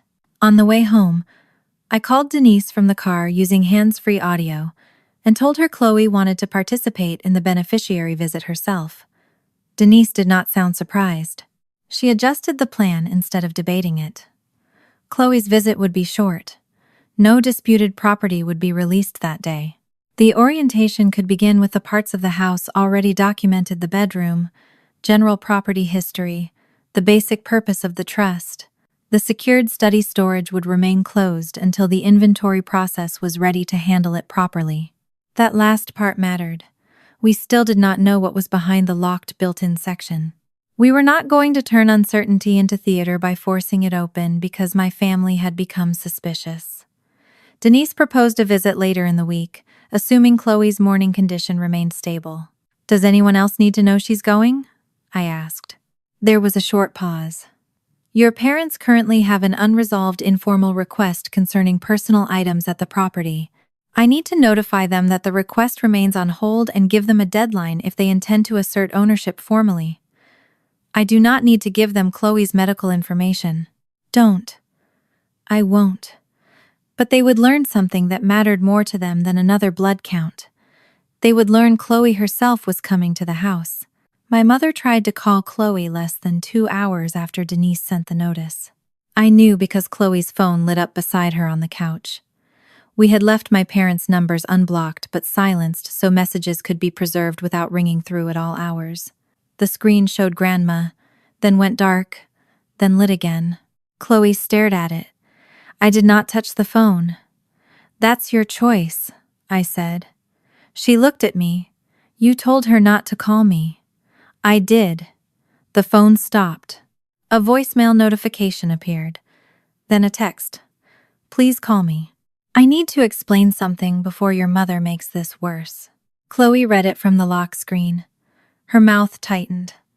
Another message followed before either of us spoke. Your mother is dragging you through old pain when you should be getting stronger. None of this is good for you. I felt heat climb my neck. The message was not addressed to me. That made it harder to ignore and more important not to answer for her. Chloe picked up the phone. For 1 second I thought she would call. Instead, she opened the voicemail and put the phone against her ear. I watched her face change while my mother's voice remained private. There are expressions parents learn before children know they have them. The tiny pull at one corner of Chloe's mouth when she wanted to look bored. The way she pressed her tongue against the inside of her cheek when she was trying not to cry. The quick blink when a sentence hit somewhere she had not prepared to defend. She listened to the whole message. Then she set the phone face down. What did she say? I asked. Chloe shrugged. I waited. She said you're angry at her and using Dad to punish them. I kept my hands flat on my knees. What else? She said Grandpa and her made mistakes, but Dad made a lot more. She said if I go up there, I'm going to find a bunch of old stuff and make myself sick over people who aren't coming back. Her voice cracked on the last word. I moved closer, but not enough to touch her unless she wanted me to. She said I should be thinking about getting better. There was the part my mother knew how to use. Not because it was completely false. Chloe should have been thinking about getting better. She should have been worrying about school gossip, ugly shoes, and whether a boy took too long to answer a message, not about mediation attendance records, and remainder beneficiaries. But that did not make ignorance a medical treatment. Chloe pulled the blanket tighter over herself. Maybe just stop. I did not respond immediately. She looked toward the window. Maybe we don't go. Maybe you tell Denise to leave the stuff there. Grandma stops calling. Grandpa stops being mad. Everybody stops. Is that what you want? I don't know. That's allowed. She shook her head, frustrated. No, it isn't. If I say I want to go, you fight with them. If I say I don't, then maybe Dad tried, and I never find out. If I hadn't asked about the house on the phone, none of this would even be happening. There it was, the old reflex taking a new shape. Her need had become the cause of everyone else's discomfort. You asking a question did not create what they did, I said. She did not answer. You being alive did not create the trust clause. You coming home did not make Grandma say what she said. You wanting to see your father's house did not create whatever happened 6 years ago. I know. But she said it in the tone that meant the words had not reached the place that needed them. I did not push harder. There are moments when repeating the correct sentence only turns it into noise. So I asked a smaller question. Do you want me to cancel the visit today? She looked at me. Today? Today. Not forever. She thought about it for almost a minute. No. Okay. But I might tomorrow. Then tomorrow we decide tomorrow. That was enough. I forwarded my mother's messages to the folder where I had been saving communications and sent Denise a short note stating that Diane had contacted Chloe directly despite my boundary. I did not ask Denise to police my family. I asked only that any trust or property communication continue through her and not be routed through Chloe. Denise replied with one sentence confirming that was appropriate. My parents did not send another emotional message that afternoon. They changed tactics. The next morning, Denise called before Chloe and I left for labs. I received a formal property claim from your parents. I stopped halfway through zipping Chloe's clinic bag. A what? They are asserting ownership over specific personal effects they say were stored at the lake property and never belonged to Aaron or the trust. The timing felt like its own answer. Yesterday, Chloe decided she would go. Today, my parents had moved from please let us retrieve some family things to a written claim. Specific how? Denise said she could forward the document, but she summarized first. Diane and Robert identified a cedar keepsake case they said had belonged to my maternal grandmother, 2 Carter family photo albums, a packet of old family photographs, and several small personal items they described as having been stored in or near Aaron's study. They requested release before Chloe's beneficiary visit to avoid unnecessary emotional confusion regarding property unrelated to her father's estate. That phrase made me stop breathing for a second. Emotional confusion. My mother had found another administrative way to say, Chloe should not see something until adults had decided what it meant. I asked, did they provide proof those things are theirs? Not yet. They provided descriptions and asserted prior ownership. Can they get them? If ownership is established, potentially. The trust has no interest in keeping property that belongs to someone else. I did not want my anger to turn every photograph my mother had ever touched into contraband. But not before the visit? Not merely because they asked. I set the clinic bag on the counter. What happens now? Now the claim gets documented. There was no dramatic music in Denise's voice. No courtroom threat. Just procedure becoming pressure. The preservation hold stayed in place. The items my parents named had to be located, photographed, logged, and compared against whatever ownership information existed. Nothing could be removed simply because Diane or Robert remembered it. Nothing could be declared trust property simply because it sat in Aaron's house. I understood that language. Then Denise forwarded the claim. I opened it while Chloe tied her shoes. The first page was dull. Names, contact information, the trust reference, a statement that my parents claimed certain personal property. The second page contained the descriptions. The cedar case was not just a cedar case. Small cedar keepsake box with brass corner hardware, approximately 14 inches wide, formerly kept in study storage near west wall. The albums were not just albums. 2 dark blue family photograph albums, one with a damaged spine, believed stored with other boxed photographs in the study. There was also a mention of a cream-colored envelope of family photographs that might be inside or adjacent to the cedar case.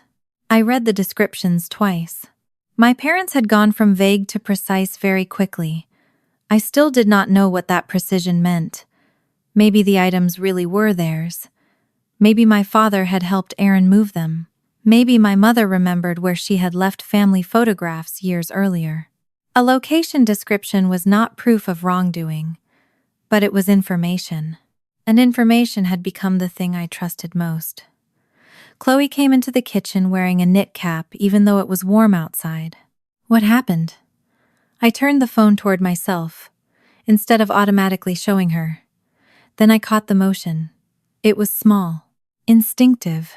The same instinct that had made me tell Denise everything should come through me first. I changed course. Grandma and Grandpa filed a formal claim saying some things in the study belonged to them. Chloe stared at me. Because I'm going.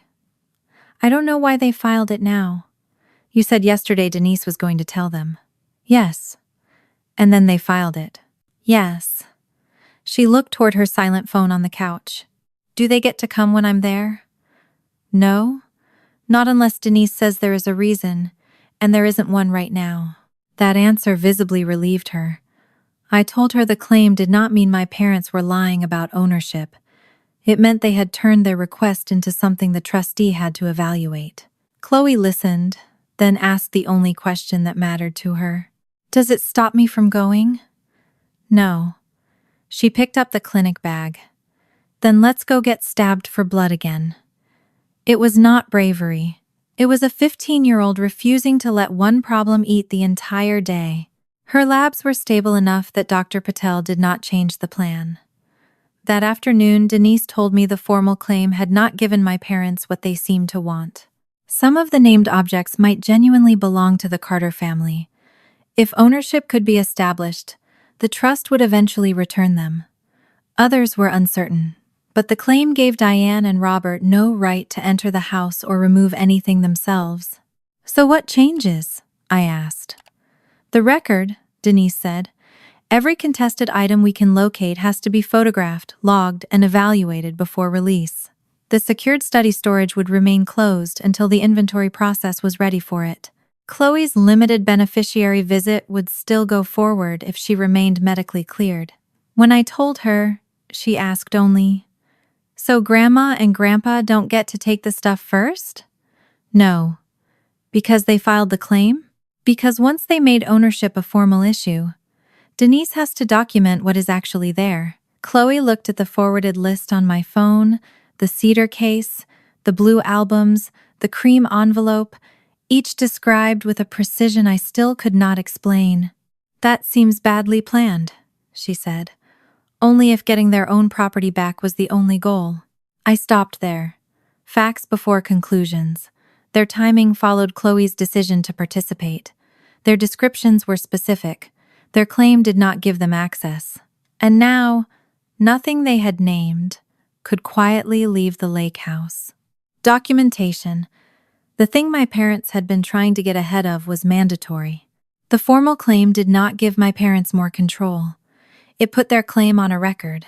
Denise explained the next morning that some of the items might genuinely belong to the Carter family, but nothing would leave the lake house until ownership was documented. Chloe's limited visit could still go forward, and the disputed study items would stay under the preservation hold. Because my parents had described the study with such precision, Denise had reviewed the old transition file. 6 years earlier, immediately after Aaron died, I had authorized 2 supervised entries over one weekend, so my parents could collect clothing, family photographs, and a few obvious belongings while I stayed home with 9-year-old Chloe. After that weekend, the fiduciary took control. Management credentials and procedures changed, and my parents had no continuing authorization. Any temporary service keys issued during the transition were supposed to be returned. The memory came back in ordinary pieces. My mother carrying in a box of Aaron's shirts, my father saying he had cleared spoiled food from the lake house, framed photographs stacked on my dining table. I had not gone with them. At the time, I was trying to keep a child sleeping through the night after her father died. The short access window explained how Robert knew the room, the west wall, and the cedar box.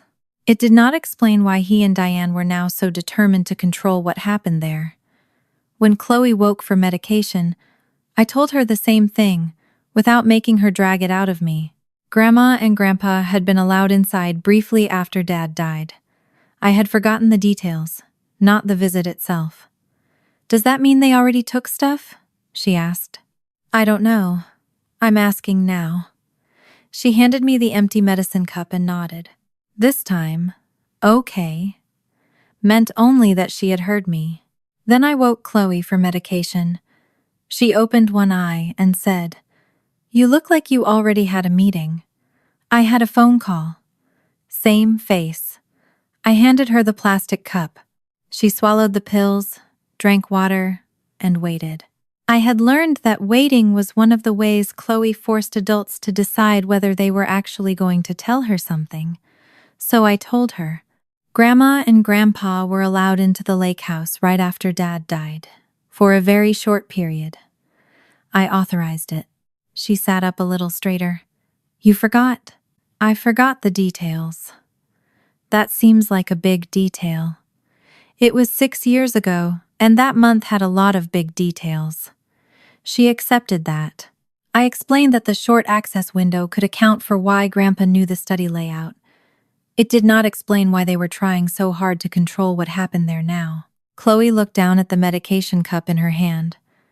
"Does that mean they already took stuff?" "I don't know." "Did you ask?" "I'm asking now." She handed me the empty cup. "Okay." There was no comfort in the word, just acknowledgement. Her morning check remained stable. No fever, no new dizziness. Hydration good enough that Dr. Patel did not object to the limited trip as long as we kept it limited. Chloe wore a mask in the clinic, slept through most of the drive north, and woke when the road narrowed and pine trees began appearing more frequently along the shoulders. She looked out the window for several miles without speaking. Then the lake appeared between the trees. "That's big," she said. "It's a lake." "I understand lakes, Mom. I was checking." She gave me the smallest smile. By the time we turned onto the county road, I had checked the temperature display in the car 4 times, and Chloe had threatened to cover it with tape. The house looked different with her in the passenger seat. On my first visit, I had seen contradictions. Chloe saw a place she had once belonged to and forgotten. She stayed in the car for a minute after I parked. Denise was waiting near the porch with the property manager, both of them keeping the distance we had requested because of Chloe's immune system. Nobody hurried her. I did not either. Finally, she opened the door. The first thing she noticed was the porch rail. Did Dad build that? I don't know. The second was the view. She stood at the edge of the porch, looking through the trees toward the water. Wind moved the branches enough to scatter light across the steps. I don't remember this. You were little. I remember his truck. That thing was impossible to forget. It smelled weird. It smelled like coffee and drywall dust. And fries. I laughed before I meant to. Always fries. For a few seconds, we were not investigating anything. We were remembering the same man from different heights. Denise kept the orientation simple. She explained to Chloe that the trust did not mean she had to become a financial expert at 16. It meant she was old enough to begin understanding what existed for her, what belonged to the trust, and what decisions would eventually become hers. She did not discuss the remainder clause again. Chloe already knew enough about the adults waiting behind that provision. Inside, Chloe moved slowly. The kitchen interested her less than I expected. The porch interested her more. She paused at a wall near the hallway where several old pencil marks remained beside initials and dates. Most were Aaron's measurements from renovation work. One was mine from years earlier, noting a cabinet height. Chloe touched it with one finger and said, "Your handwriting was bad then too. Genetic tragedy." Then we reached the pale green room. She stopped in the doorway exactly where I had stopped. The low bookshelf was still fixed to the wall. The small life jacket still hung near the closet. Nothing had changed since my photograph, except the room now contained my daughter instead of my theory about her. Chloe walked to the shelf and crouched carefully. "See, room," she read from Aaron's pencil notation. I nodded. She ran her fingers over the shelf edge. "He thought I was coming here." It was not a question. "At some point, yes." She looked at the narrow bed frame. "He did all this while you thought he was done?" "Yes." "And he went to that meeting?" "Yes." She sat on the edge of the bare bed frame, then immediately made a face because it was uncomfortable. "That seems like poor planning." "He was waiting on a mattress." "Sure." I smiled despite myself. The humor did not erase the pain. It gave it somewhere to sit. Chloe stayed in that room longer than anywhere else. She did not cry. She did not ask me to tell her what Aaron had felt. She opened the empty closet, looked out the window, and asked what age she had been the last time she was there. 8, maybe 9. "Did he know I liked green?" "I think he knew you hated pink." "That is not the same thing." "No, it is not." That answer mattered to both of us. Aaron had not been secretly perfect. He had known some things about his daughter and missed others. He had built a room and still missed school events. He had tried to open a door back toward us and had spent months before that making the door harder to reach. The house did not absolve him. It made him human again. When Chloe was ready, we moved toward the study. Denise stopped us before the doorway and explained that the contested property process was still active. Several visible boxes and albums had been photographed that morning. Nothing had been released. The secured built-in storage remained closed. Chloe looked at the wall unit beneath the shelves. "That's the locked part?" "Yes," Denise said. "Do we know what's in it?" "Not yet." "Does Grandma?" Denise answered exactly the way I hoped she would. "I don't know what your grandmother knows." Chloe nodded. No interpretation. No adult filling the blank for her. The property manager showed us the cedar case my parents had claimed. It had been located on an open shelf inside a larger storage cabinet, not inside the locked drawer. Brass corner hardware. Faded cedar. Exactly as described. The two dark blue albums were nearby. One did have a damaged spine. I felt something cold move through me. Their descriptions had been accurate. Chloe noticed my face. They remembered. Yes. From 6 years ago? Apparently. She looked toward the locked section again. I wanted to take her out of the room. The instinct came without words. It was physical. A pull in my chest toward the hallway, the car, home, medication alarms, ordinary television. I wanted to tell Denise that anything else could wait until Chloe was stronger. Instead, I asked Chloe, "Do you want to stay in here?" She thought about it. For a little. So we stayed. That was when I made the second mistake. Not a dramatic one, a protective one. While Chloe sat near the window, Denise quietly handed me a printed copy of the old retrieval authorization and a short list from the weekend after Aaron's death. The list confirmed clothing, framed photographs, and 2 cardboard boxes had been removed under my approval. It also included a brief property manager notation I had never seen. Claimant representatives access study shelving and general storage. Locked built-in compartment not opened. Claimant representatives. My parents. Locked compartment not opened. I folded the paper once and slipped it beneath the other documents in my bag before Chloe could see it. The movement was automatic. She saw it anyway. What was that? Just an old access note. What does it say? I'll explain it later. Her expression changed. Not anger yet. Recognition. Why later? Because you've been here 40 minutes, and I don't want to pile every detail onto you at once. I asked what it says. Chloe. There was my warning tone. The tone that meant I had already decided the conversation needed to end. She stood up slowly. Grandma decides what people can handle, too. The room went very still. She did not say it loudly. She did not need to. I looked at the bag where I had hidden a piece of paper from my daughter because I believed I could choose a better time for her to know what was written on it. My mother had believed she could choose whether I attended a mediation session because I was falling apart. The scale was different. The intention was different. The mechanism was not different enough. I felt ashamed before I felt defensive, which probably saved us both another argument.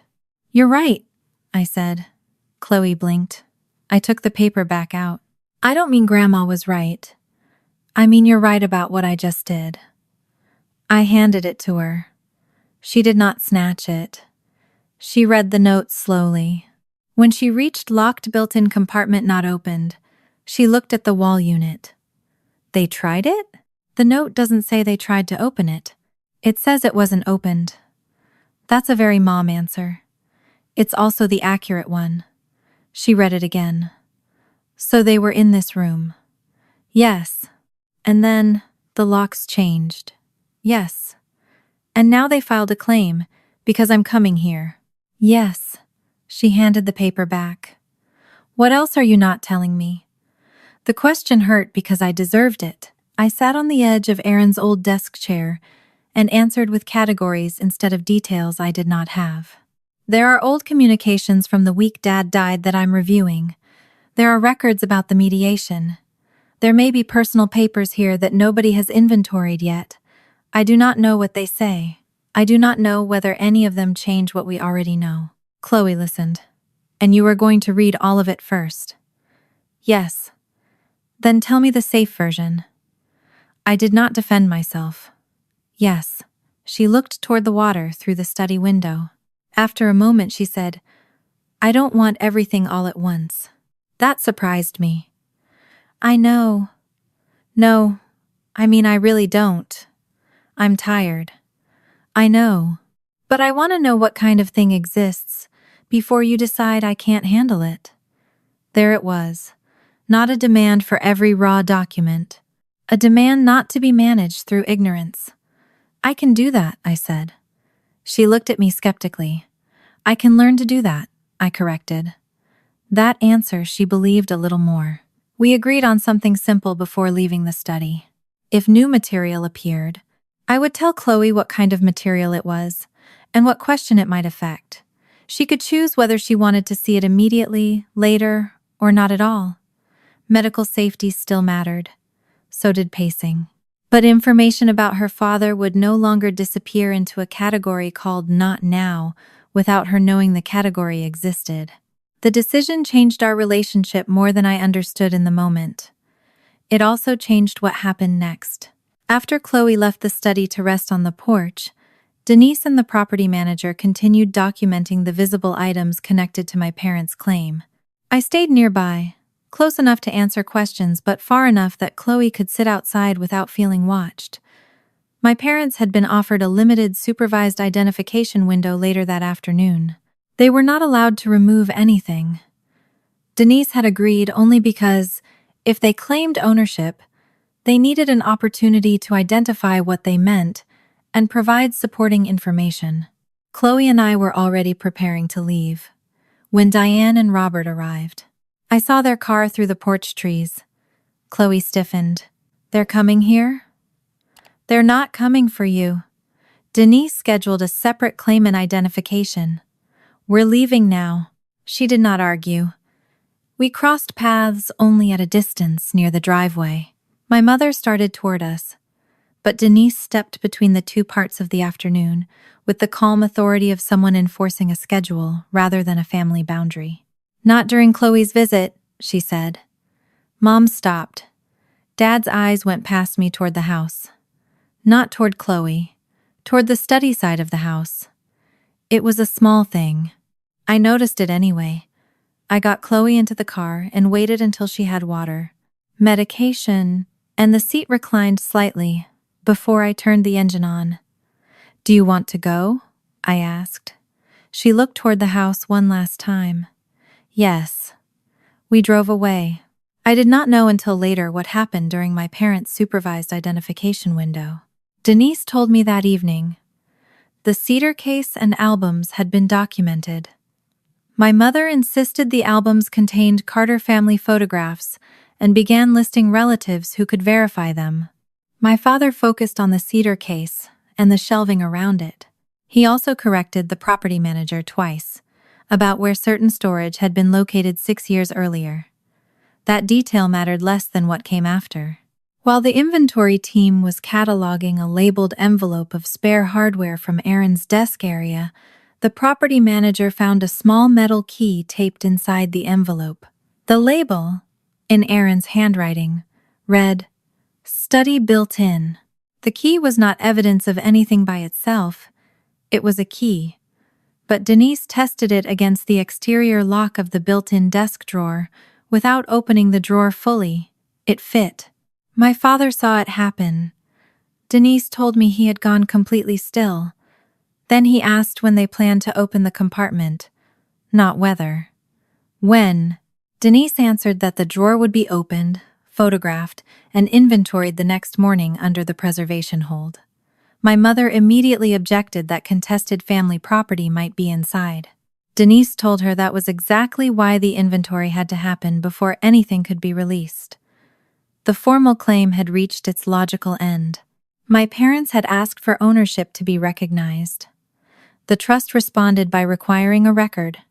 There was no quiet path left. At home that night, Chloe slept for almost 3 hours after the drive. I checked her temperature twice without waking her and tried to prepare dinner while thinking about a small metal key 90 minutes away. At 8:41 p.m., Denise called. I knew from her voice that this was not another claim update. Lauren, the property security system registered an unscheduled entry. I set the spoon down. What do you mean entry? The side door sensor opened. There is no authorized visit on the schedule. My heart began beating hard enough that I could hear it. Is someone there now? The property manager is checking remotely and heading to the site. You are not to go there. I wasn't planning to. That was a lie for approximately half a second. Every part of me wanted to get in the car. Then I looked at Chloe asleep on the couch and stayed where I was. Denise spoke to someone else on her end, then returned. The entry log indicates the electronic code was not used. Then how did they get in? Another pause. A physical key. I gripped the edge of the counter. The current property manager's key. No. My kitchen seemed to shrink around me. Denise continued carefully. The lock cylinder is an older service model that was retained when management changed. The property manager says there were duplicate service keys in circulation during the transition after Aaron's death, 6 years earlier. The same short window when my parents had been authorized to retrieve belongings. I stared at the dark screen of Chloe's phone on the coffee table. Who has one? We don't know yet. Then Denise said the sentence that carried us into the next morning. But someone just used an old key to enter the lake house the night before we were scheduled to open Aaron's locked desk. At 8:41 that night, the call Denise had just made became more than a security alert. The monitored side door had opened with a mechanical key. No authorized visit was on the schedule, and the property manager was already heading to the lake house while security and the local non-emergency line were notified. "Do not drive up there," Denise said. I looked at Chloe asleep on the couch and stayed where I was. Chloe woke before the site was cleared. I almost told her nothing was wrong, then stopped myself. Someone entered the lake house who wasn't supposed to be there. She asked if it was Grandma and Grandpa. I told her we did not know. When she asked whether I was going, I said no, not until the property manager said the site was safe. "Good," she said, pulling the blanket around herself. A little after 9, Denise called again. The house was empty. There was no broken window or forced entry.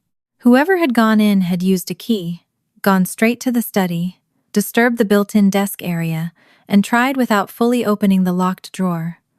A few papers from an adjacent cubby were on the floor. We would not know what had been moved until daylight and a controlled inventory. The old access file confirmed what Denise had told me. Robert had been issued a temporary service key during the transition after Aaron's death, and there was no individual receipt showing that duplicate had been returned. Because the older service cylinder remained in use for property management backup, the key could still open the side door, even though my parents' authorization had ended years earlier. A memory came back so ordinary. I almost missed its importance. Dad at the lake house after the funeral, carrying a cardboard box under one arm, telling me he would take care of the things I could not look at yet. At the time, that had been kindness. Maybe some of it was kindness. The problem was that kindness and entitlement had always lived too close together in my family.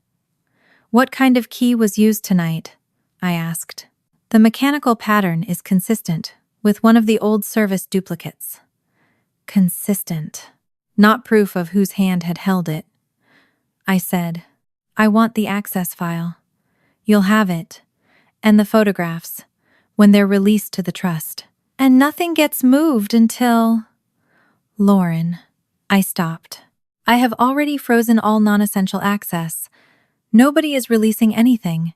Nobody is entering except the property manager, security, trust counsel if needed, or law enforcement under the documented process." I let out a breath. "Okay." Chloe was watching me. I turned away from her without meaning to. That was enough for her to know. "Grandpa had an old key," she said. I lowered the phone. "I didn't say that. You did with your face. I am beginning to resent how observant you are. You raised me. There was no humor in it. I told Denise I would wait for the morning unless something changed. She asked me not to contact my parents yet. I agreed. That agreement lasted 23 minutes because my father contacted me first. The text came at 10:09.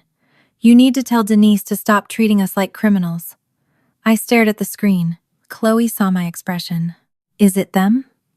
I showed her the message. A second arrived. Those things were ours. I was retrieving family property before strangers cataloged it like evidence. The room seemed to contract. He had not said if I went there. He had not said I don't know what you mean. He had said I was retrieving. Present tense turned into past fact right in front of me. I forwarded both messages to Denise and did not answer. Dad called. I let it ring. He called again.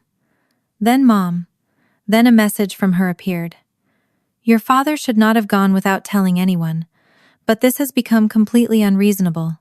We were trying to prevent Chloe from being hurt by things that have nothing to do with her. I read it twice. We, not he, not Robert made a mistake. We were trying. I forwarded that too. For the first time since the speakerphone call, I did not feel shocked by the cruelty. I felt something colder and more useful. Sequence. Chloe chose to see the house. My parents formalized a claim. The claim forced documentation. The inventory found a key to the one storage area nobody had opened. The opening was scheduled. That night, my father used a key he should not still have to enter a house he did not control. Whatever my parents had been afraid of was no longer theoretical. Their fear had made them act. Chloe read my mother's message and handed the phone back. What things? I don't know. She says they have nothing to do with me. I know. But they're in Dad's desk. We don't know exactly where they are yet. She stared at me. I stopped. That was the old instinct again. Narrow the language until uncertainty became a wall. I tried again. Someone went directly to the study and tried to get into the built-in desk area before it was inventoried. Grandpa is admitting he went there. I do not know what he was trying to take, and I'm not going to pretend I do. Chloe nodded once. It was not comfort. It was trust. The next morning we did not drive north until Denise told us the site had been cleared, documented, and secured. Chloe was not going. That decision came from her, not me. She had labs at 11 and said she did not want to spend 3 hours in the car just to stand in a room where adults had spent the night moving things around.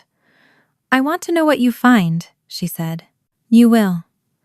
Not the kid version. I looked at her. The medically reasonable version. She narrowed her eyes. I held up one hand. That was a joke. Bad one. I know. She gave me permission to leave after our neighbor agreed to be available, and after I promised I would turn around if the clinic called with any concern. The drive to Mill Lacs felt different from the first one. Before, the house had been a question. Now it was a scene someone had tried to change. I hated thinking of it that way. I also could not deny it. Denise met me outside with the property manager. A deputy had already taken the basic report and left. Denise had the calm, clipped expression she wore when procedure stopped being bureaucracy and became a boundary. She showed me the side door first. No damage. The lock looked ordinary. That is the point, she said. Access by a retained key can look like authorized access unless the property is monitored. Inside, the house smelled the same as before. Wood, dust, lake air trapped behind closed windows. The study did not. The change was small enough that I might not have noticed without the photographs from our previous visits. The chair had been moved. 2 storage boxes sat 6 inches farther from the wall. The cedar case named in my parents' claim had been pulled onto the rug. Its brass corners caught the morning light. One of the blue photo albums was open on the desk. The built-in section beneath the shelves had fresh marks around the lock plate. The drawer itself remained closed. The panel beside it had been pried outward just enough to expose unfinished wood. I stood in the doorway. My father had not wandered into the wrong room. He had not come for a fishing pole. He had gone directly to the place the inventory was about to open. Denise pointed without touching. The manager found the cedar case out here. Yesterday, it was logged in the adjacent storage section. The album was also moved. Were they trying to take those? We cannot know intent from position. But Dad said he was retrieving what was ours. Yes. That, yes, carried more weight than any accusation she could have made. The formal claim had been their lawful route. It had not produced immediate access, so my father had used another route. By noon, Denise had spoken with trust counsel. The result was simple enough that I understood every part of it. My parents' informal access was revoked completely. Their property claim would continue only through written documentation. Nothing would be released until the inventory and ownership review were complete. The duplicate key incident and disturbed storage would be preserved for the trust's legal review and whatever reporting process followed. No one was promising an arrest. No one was threatening prison over a family photo album. That almost made the situation worse in a useful way. There was no dramatic punishment to hide behind, only consequence. They had crossed a line and lost access. Denise asked whether I wanted to speak to my father through counsel or continue receiving his messages directly for preservation. Directly, I said. As long as I don't have to answer. That is your choice. My phone buzzed while she was saying it. Dad. I opened the message. This is getting insane.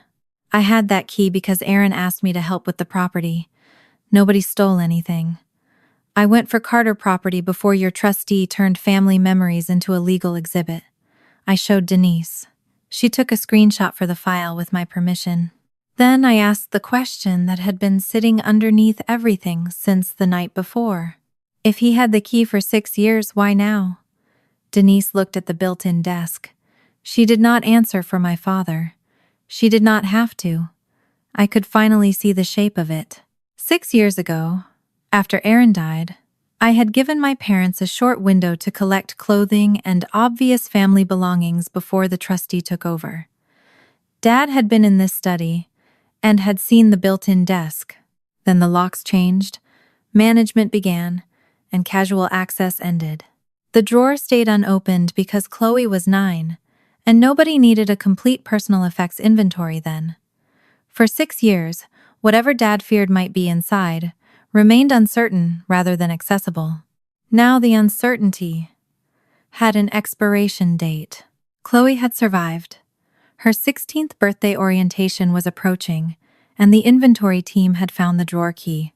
By the next morning, the one place Dad had seen but never opened would no longer be unknown. That explained why, now, without telling me what he feared, my parents had not spent 6 years knowing exactly what waited in the desk. They had spent 6 years unable to be sure, and had acted the moment they lost the ability to prevent anyone else from looking. I thought about my mother's words from the night before.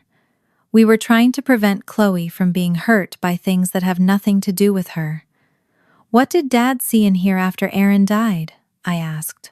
Denise opened the old property transition file. There was a brief authorization from me, allowing my parents to collect clothing, obvious Carter family photographs, and a few personal belongings while the estate and trust transition was being organized. No detailed personal effects inventory had been performed during that window. Could they have taken papers? They could have removed loose items without anyone documenting every sheet, Denise said. The controls were not yet in place. My stomach tightened. That was not proof they had. It was the first time I understood how they could have. My phone rang again. Mom. I answered with Denise still standing beside me. This has gone far enough, Mom said. Dad entered trust property without permission. He had a key. That makes it worse. He went for our things. Then why did he try to open Aaron's locked drawer? She paused. He didn't know what was in that stupid desk. Exactly. So what were you afraid was in it? We weren't afraid. Your father didn't want strangers deciding what belonged to our family. That is what the claim process is for. Her voice sharpened. She reminded me that after Aaron died, she and Dad had packed clothes, cleaned the house, and handled things I could not face. All of that was true. None of it made last night authorized. You helped me, I said. That was real. Dad going into the house last night was also real. Mom went quiet, then returned to the same defense.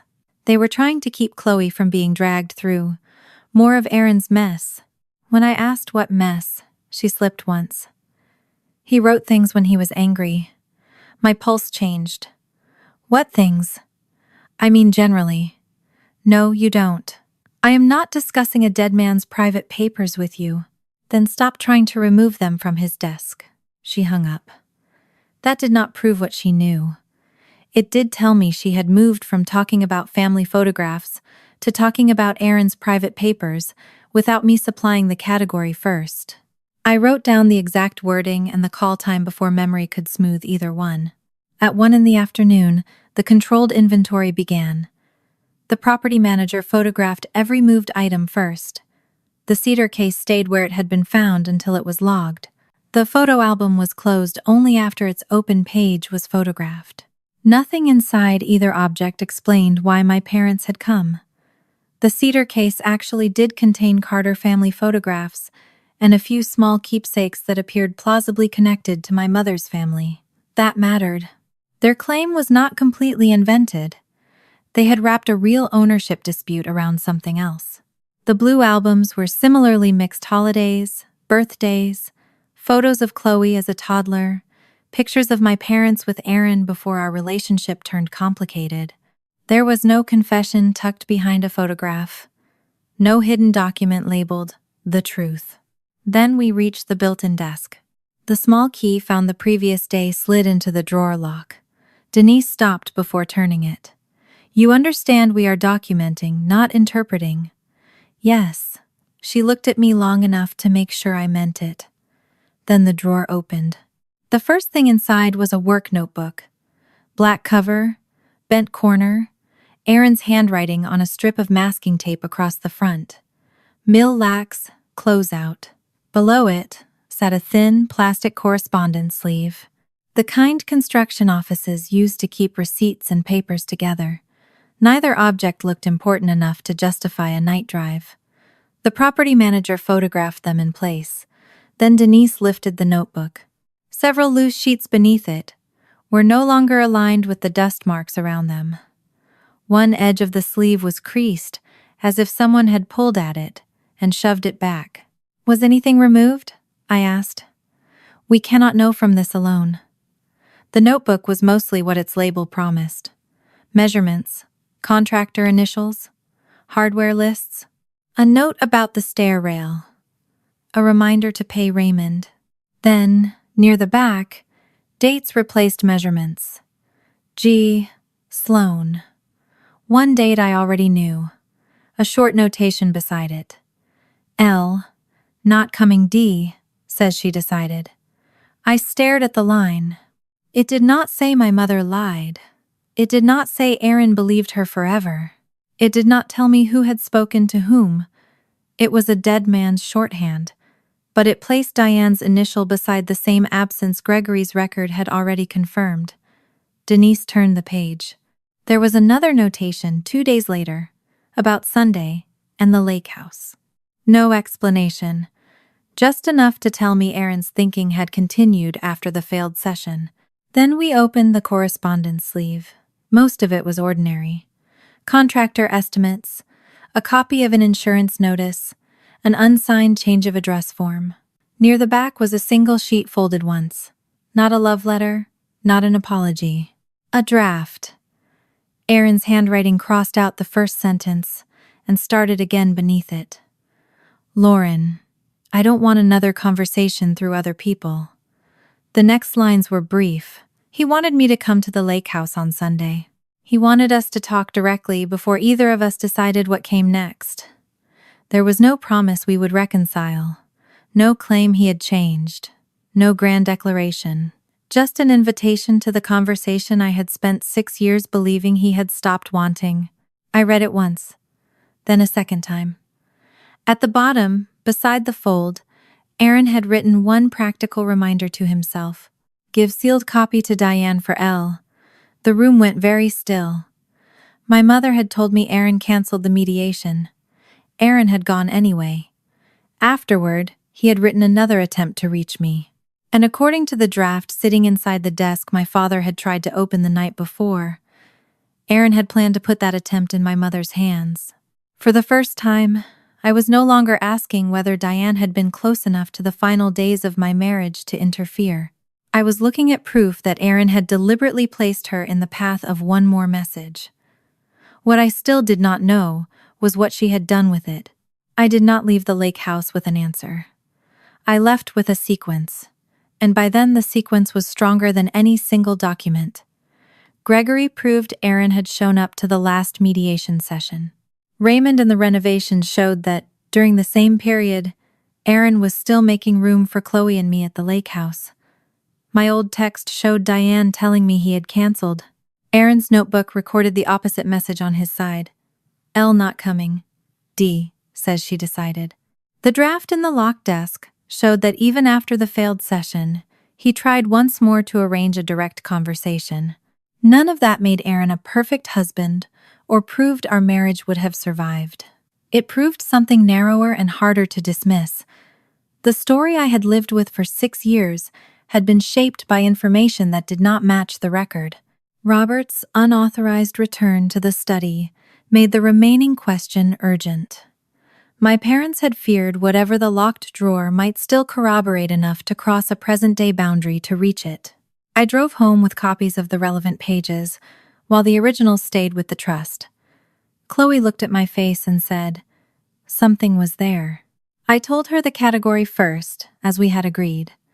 A work notebook with dates, a short note about Grandma telling Aaron I was not coming, and a draft message asking me to meet him at the lake house. At the bottom, Aaron had reminded himself to give a sealed copy to Diane for me. Chloe asked whether Grandma got it. I don't know yet.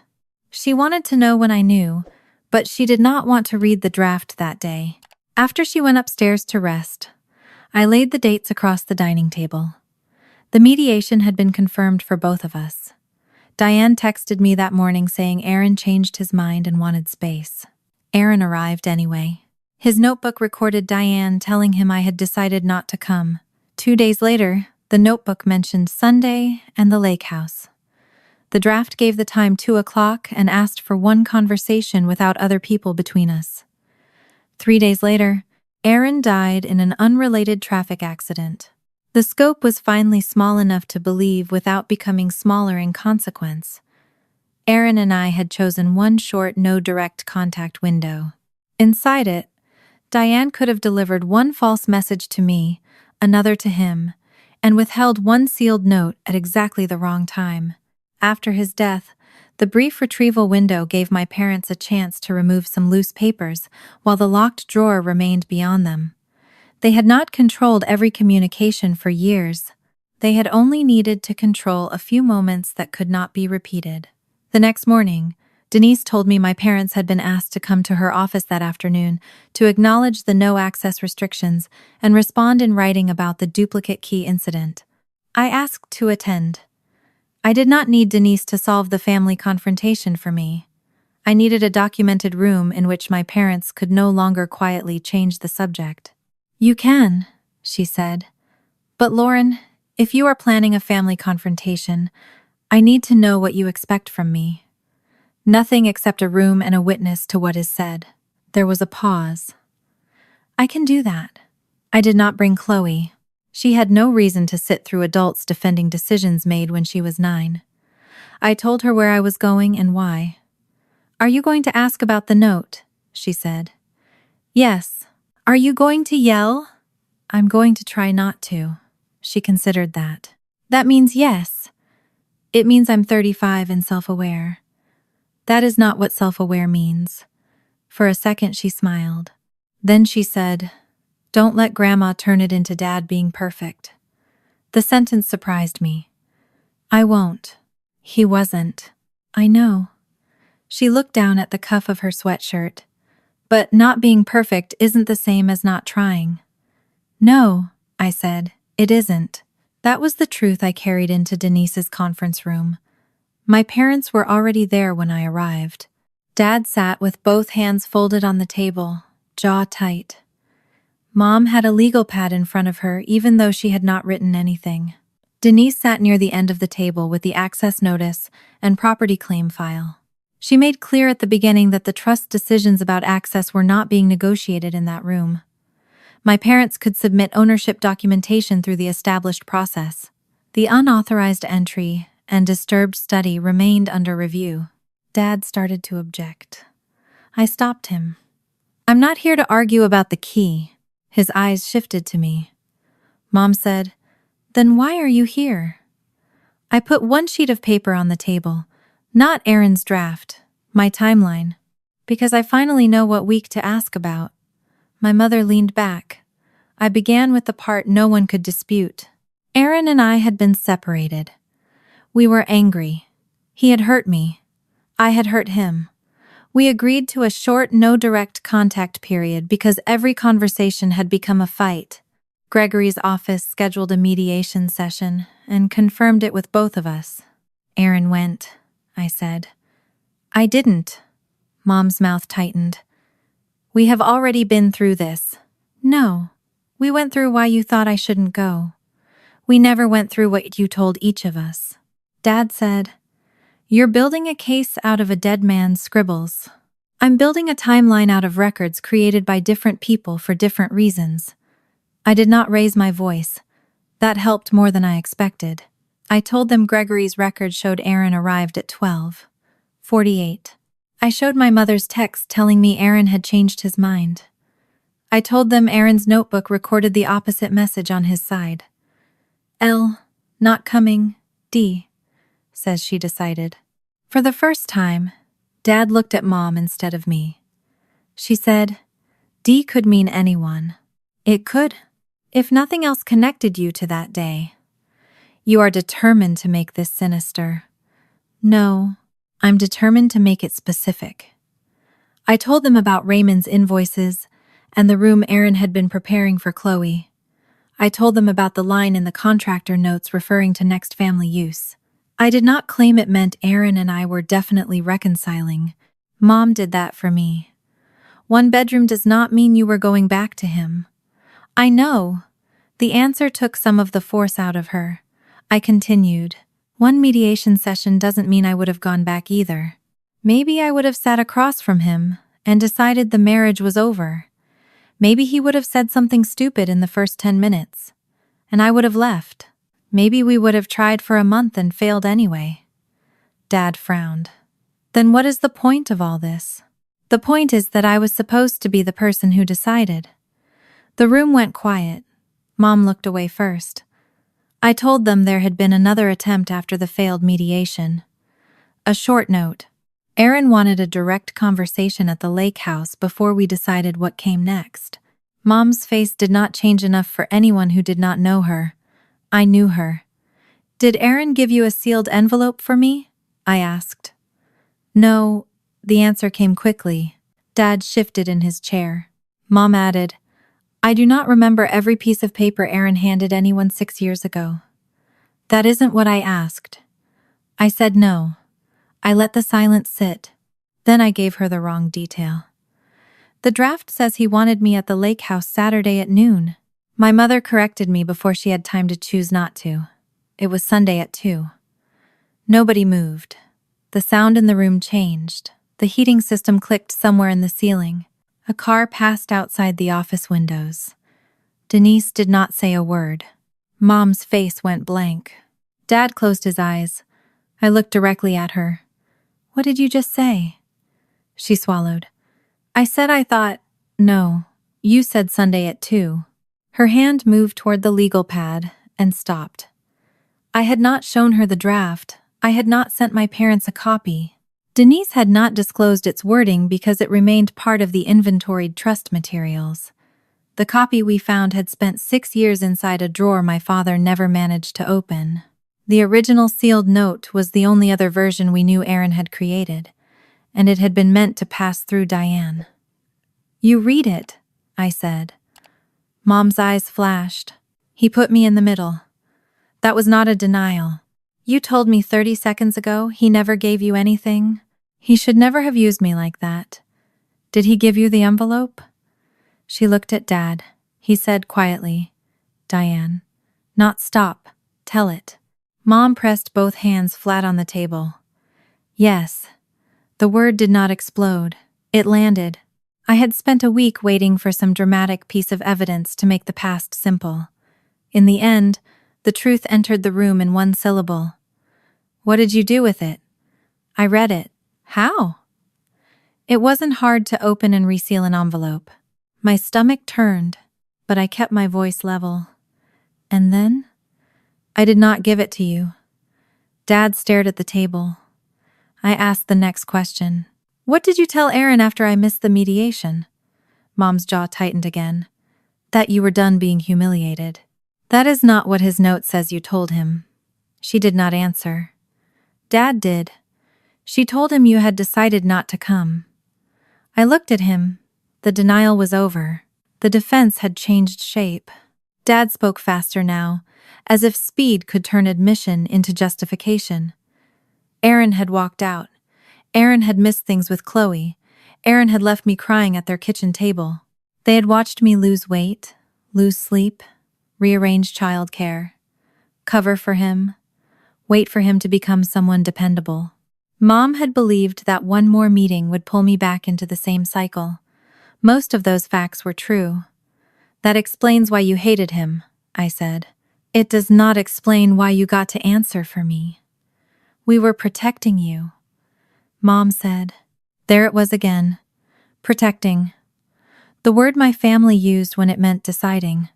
I asked about the days after Aaron died. Dad's eyes shifted toward Denise's file. During the authorized retrieval weekend, they had removed the clothing and photographs I approved. They had also taken a handful of loose papers from the study, nothing like a secret archive, Dad insisted. A mediation scheduling printout. A few handwritten pages. The sealed note Mom had already withheld. Things they believed would confuse me at a time when I could barely function. You cleaned the story, I said. Dad flinched. We cleaned a house after a man died. You removed the parts that showed he was still trying to reach me. We removed things that would have reopened a wound when there was nothing you could do about it anymore. I looked at my mother. And the locked drawer? We couldn't open it, she said. That answered 6 years of uncertainty in a sentence. They had removed what they could see. They had never known what Aaron had kept behind the lock. When Chloe's orientation made that drawer likely to open, their old uncertainty became present fear. The formal claim gave them a respectable reason to get close. When that failed, Dad used the key he should have returned. The mystery was not bigger than the family. It was exactly the size of it. I asked one last question about the past. Why keep going after Aaron died? He could not come back and hurt me. He could not ask me to reconcile. Why remove anything then? Mom's eyes filled, but I did not rescue her from the question. We wanted you to move forward. That is not an answer. We had watched what he did to you. I know. You were finally coming back to yourself. Mom, her voice rose. You had Chloe. You had work. You had us. You did not need to spend the rest of your life wondering whether Aaron would have changed. Dad put a hand over his face. I looked at him. What were you afraid would happen if I knew he had tried? He lowered his hand. For several seconds, neither of them spoke. Then Dad said the thing neither of them had been willing to name for 6 years. If you went back to him, we were going to lose you and her. The sentence was quiet. That made it worse. Not lose me to danger. Not lose Chloe to neglect. Lose us to a life in which they were not the people deciding what happened next. I looked at my mother and saw that she was crying now. I also saw that she did not disagree. The money from Chloe's trust was real. Their knowledge of the remainder clause was real. The grotesque conversation about splitting it was real. But money had not created what they did 6 years earlier. It had only exposed how easily they could convert love, entitlement, and self-interest into the same language once they believed Chloe was dying. And the trust? I asked. Was that protection too? Mom looked ashamed for the first time since the speakerphone call. Dad answered, We knew what the provision said. I know you did. We were talking about what would happen. You were counting on it. Neither denied that. I stood. I did not feel victorious. There was no victory available in learning that the people who fed your child after her father died had also helped erase the evidence that he was trying to come back into her life. My parents had helped me. That was true. Aaron had failed me in real ways. That was true. Diane and Robert had not caused his death. That was true too. And they had taken a choice that belonged to me, then spent 6 years calling the result protection. Denise said only that the trust's access restrictions remained in place and any further property communication would stay documented. I barely heard her. The legal consequences could take their own time. The important consequence had already happened in that room. My parents no longer controlled the version of the past Chloe and I were allowed to know. Mom called my name when I reached the door. I turned. "I was trying to save you," she said. I believed that she believed it. "That was the problem," I said. "You never asked whether I wanted to be saved that way." Then I left. Chloe was awake when I got home, sitting at the dining table with a mug of tea she had let go cold. She looked tired, but alert. I took off my shoes, washed my hands, checked the time of her next medication without thinking, and sat across from her. She did not ask whether Grandma cried. She did not ask whether Grandpa apologized. She asked the question that mattered. Did she read Dad's note? Yes. Chloe looked down at the table. Did she give it to you? No. Her eyes closed for a second. When she opened them, she asked, "What was Dad trying to say to you?" The answer was sitting in a trust file, 90 minutes away, and in the photographs on my phone. I could already feel the old instinct rising, the urge to summarize, soften, decide which parts a sick 15-year-old should be allowed to carry. This time, I recognized it before it became protection. I did not answer Chloe's question with the safest version. That was the first thing I changed. She was sitting at our dining table with one leg tucked under her, wearing the knit cap she had started using on mornings when she did not feel like looking at the uneven hair growing back after treatment. The folder from the lake house was on the table between us, but I had not opened it. For 6 years, adults had decided what version of her father she could carry. Then, over the last week, I had nearly made the same mistake in the opposite direction by deciding that because I loved her better, I was entitled to choose the truth better too. So when she asked, "What was Dad trying to say?" I told her what I actually knew. "There are 3 different kinds of things," I said. "There's the mediation record that proves he showed up. There's the work notebook from the lake house, which has dates and short notes, including one about Grandma telling him I wasn't coming. And there's a draft of a note he planned to send me after the failed mediation. It asks me to meet him at the lake house on Sunday, so we could talk directly before either of us decided what happened next." Chloe did not move. I continued before fear could make me start editing. "The draft is not the sealed copy he apparently gave Grandma. We still don't have that original. I don't know whether it still exists. I don't know whether she destroyed it, kept it, or whether it was one of the loose things removed after Dad died. What I know is that his own draft says he intended to give her a sealed copy for me. And when I deliberately gave Grandma the wrong day and time, she corrected me with the real ones." Chloe's eyes lifted to mine. "She read it." "I believe she did. That's not the same answer." "No." I took a breath. "The evidence is strong enough that I am treating it as fact."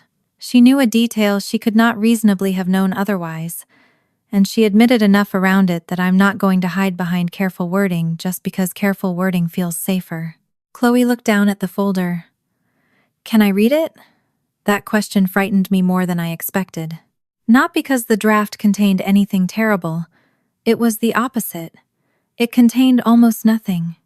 No grand apology. No promise that Aaron had suddenly become the husband I had wanted him to be. Just an invitation to sit down and talk, written by a man who had already hurt us and had not yet figured out how to stop hurting us. I knew exactly how dangerous ordinary hope could be to a child who had spent 6 years thinking her father had stopped trying. I put my hand on the folder and made myself ask, "Which part?" Chloe frowned. "The draft? The mediation attendance page? The notebook notation? You don't have to read all of it because you asked one question." She studied me for a second, then understood what I was doing. The draft first. I took out the copy Denise had provided. I did not read it aloud. I slid it across the table. Chloe read slowly. Her face did not break when she reached Aaron's request to meet at the lake house. It did not change when she reached the line about wanting one conversation without other people between us. The only visible reaction came at the bottom, where Aaron had reminded himself to give the sealed copy to Diane. Chloe pressed her thumb over that line. He trusted her. Yes. Even after everything? He had reasons to. She was helping with your school pickup that week. She had been part of our family for years. He and I were fighting. But that did not mean every relationship around us had already become suspicious. Chloe stared at the page. That makes it worse. Yes. She kept reading, even though there was nothing left. After a while, she asked for the mediation attendance record too. I gave it to her. She studied the time Aaron checked in, 12 minutes early, then the blank beside my name, and the notation that the session could not proceed because the second party was absent. She did not ask for the work notebook. Not today, she said. I nodded. Do you want me to put these away too? She pushed the mediation page back toward me, but kept the copy of the draft. This one can stay. Okay, that was all. For most of my life as a mother, I had thought good parenting meant having the correct answer ready before my child could be frightened by the question. That morning, good parenting meant leaving one document on the table and returning 2 others to a folder because Chloe had chosen the order herself. She read the draft again after lunch, then once more before her afternoon medication. The third time, she did not look sad. She looked angry. He still could have called you. Yes. He still could have come to the house. Yes. He could have told me something. Yeah, and the answers came easier because I had stopped trying to make Aaron into either a villain or a victim. He left after a fight, Chloe said. He did. He missed stuff. Yes. He made you think you had to chase him. Yes. And then Grandma lied. Yes. The word sat between us without decoration. Chloe's eyes filled. So which one am I supposed to be mad at? I almost told her both. Instead, I said, you don't have to choose one person to make the story simple. She wiped her cheek with the sleeve of her sweatshirt. That's annoying. I know. I liked it better when Dad was just bad at marriage. I let out a breath that was almost a laugh. He was still bad at parts of marriage. That isn't what I mean. I know. She folded the copy along the crease already in the paper, then unfolded it. For 6 years, Chloe had carried one belief. I had never known how to reach. If her father had loved her enough, he would have stayed close enough for her to feel it. Every missed pickup, every tense handoff, every week of separation had collected around that belief. After he died, there had been no new behavior to challenge it, only adults interpreting old behavior for her. Now she had something different, and it did not erase the old hurt. It complicated it. He didn't stop wanting us, she said. I was careful with my answer, but not evasive. I don't think he did. She looked up. I think he stopped knowing how to reach us without pride getting in the way. Then, at the end, he tried. Not perfectly. Not soon enough. But he tried. Chloe pressed both palms against her eyes. When she lowered them, she said, I spent a long time thinking he left because we were hard. The sentence moved through me like cold water. What do you mean? She shrugged, already trying to retreat from what she had said. I waited. Eventually, she looked at the medication bottles on the counter. Dad left when everything at home was bad. Then you had to do everything. Then I got sick, and everything got expensive and complicated, and everybody keeps changing their plans because of me. Her mouth tightened. It just makes sense to be easy. There it was, finally spoken without the cover of, it's okay. I wanted to argue with every word. Instead, I asked, easy for who? She did not answer. Chloe, your father's failures were not caused by you. My exhaustion is not caused by you being difficult. Cancer is not a character flaw. Needing people does not create their worst choices. I know. You know the sentence. That got the smallest glare. I recognized it because I had used the same words on her at the hospital. She looked away. I said, I'm not asking you to feel fixed because we found a draft note. Good. I'm asking you not to use someone else's bad decision as proof that you needed to be smaller. Her face crumpled then, finally, not in a dramatic collapse, but in the exhausted way people cry when they have been holding one belief upright for too long. I moved around the table and sat beside her. She leaned into me without apologizing for it. That mattered more than any document in the folder. Later that afternoon, Denise gave me the first consequence update. My parents remained contingent remainder beneficiaries under the old trust provision. Bad behavior did not magically rewrite the document. Access was different. Robert's retained service key was documented as unauthorized. All informal entry privileges were revoked.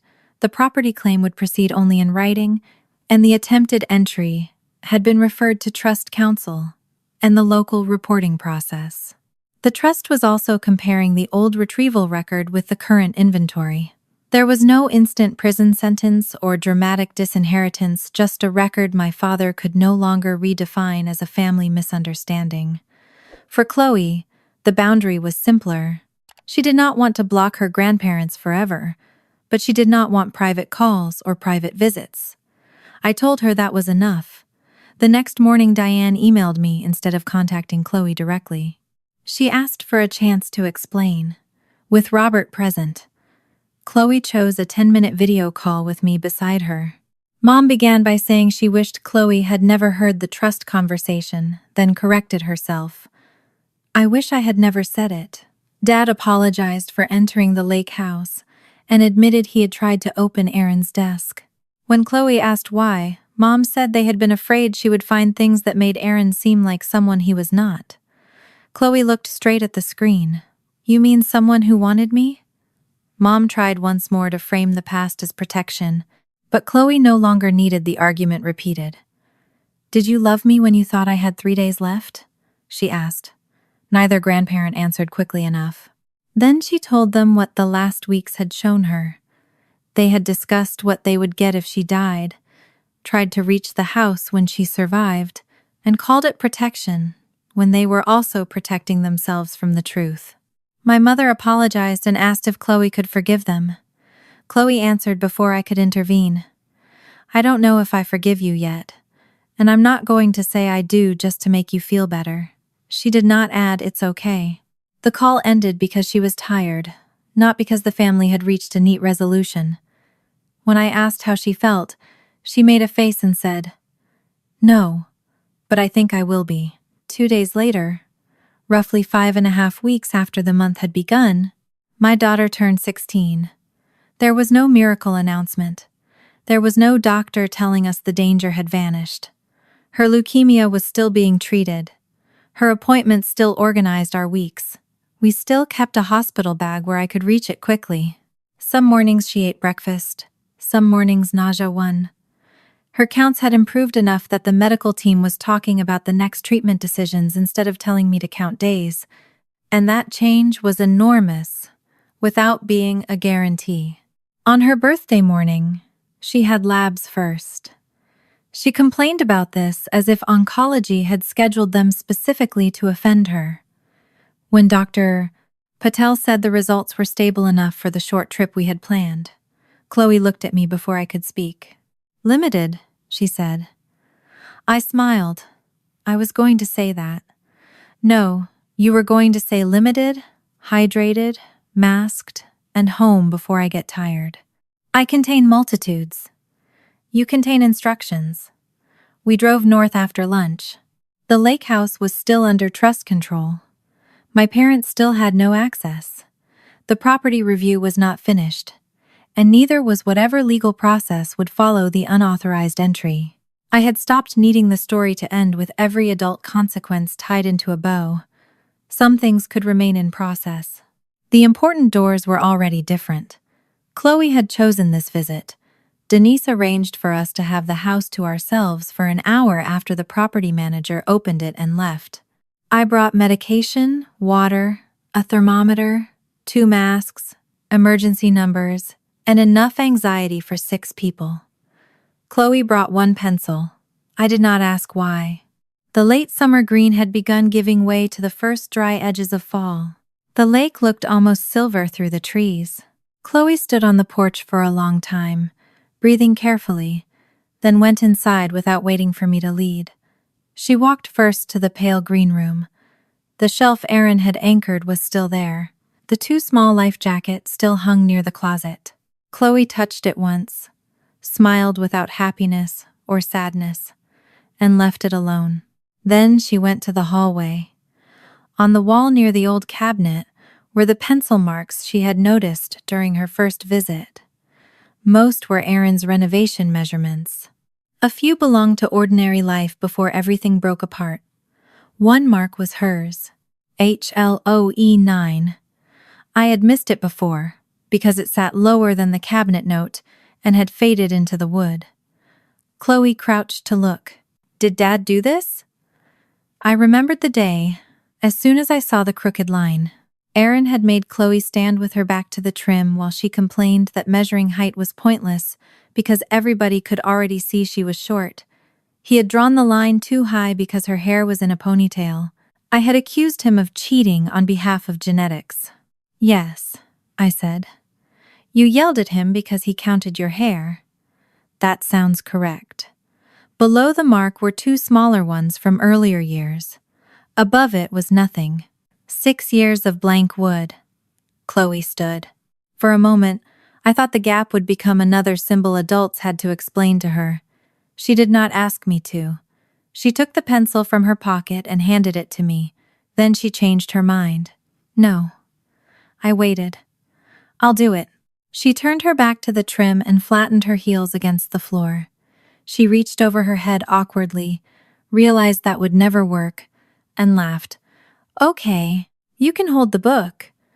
I found one of Aaron's old construction manuals on the nearby shelf and placed it flat on top of her head while she complained that I was pressing too hard. I am barely touching you. You're enjoying this. I have waited 16 years for authority.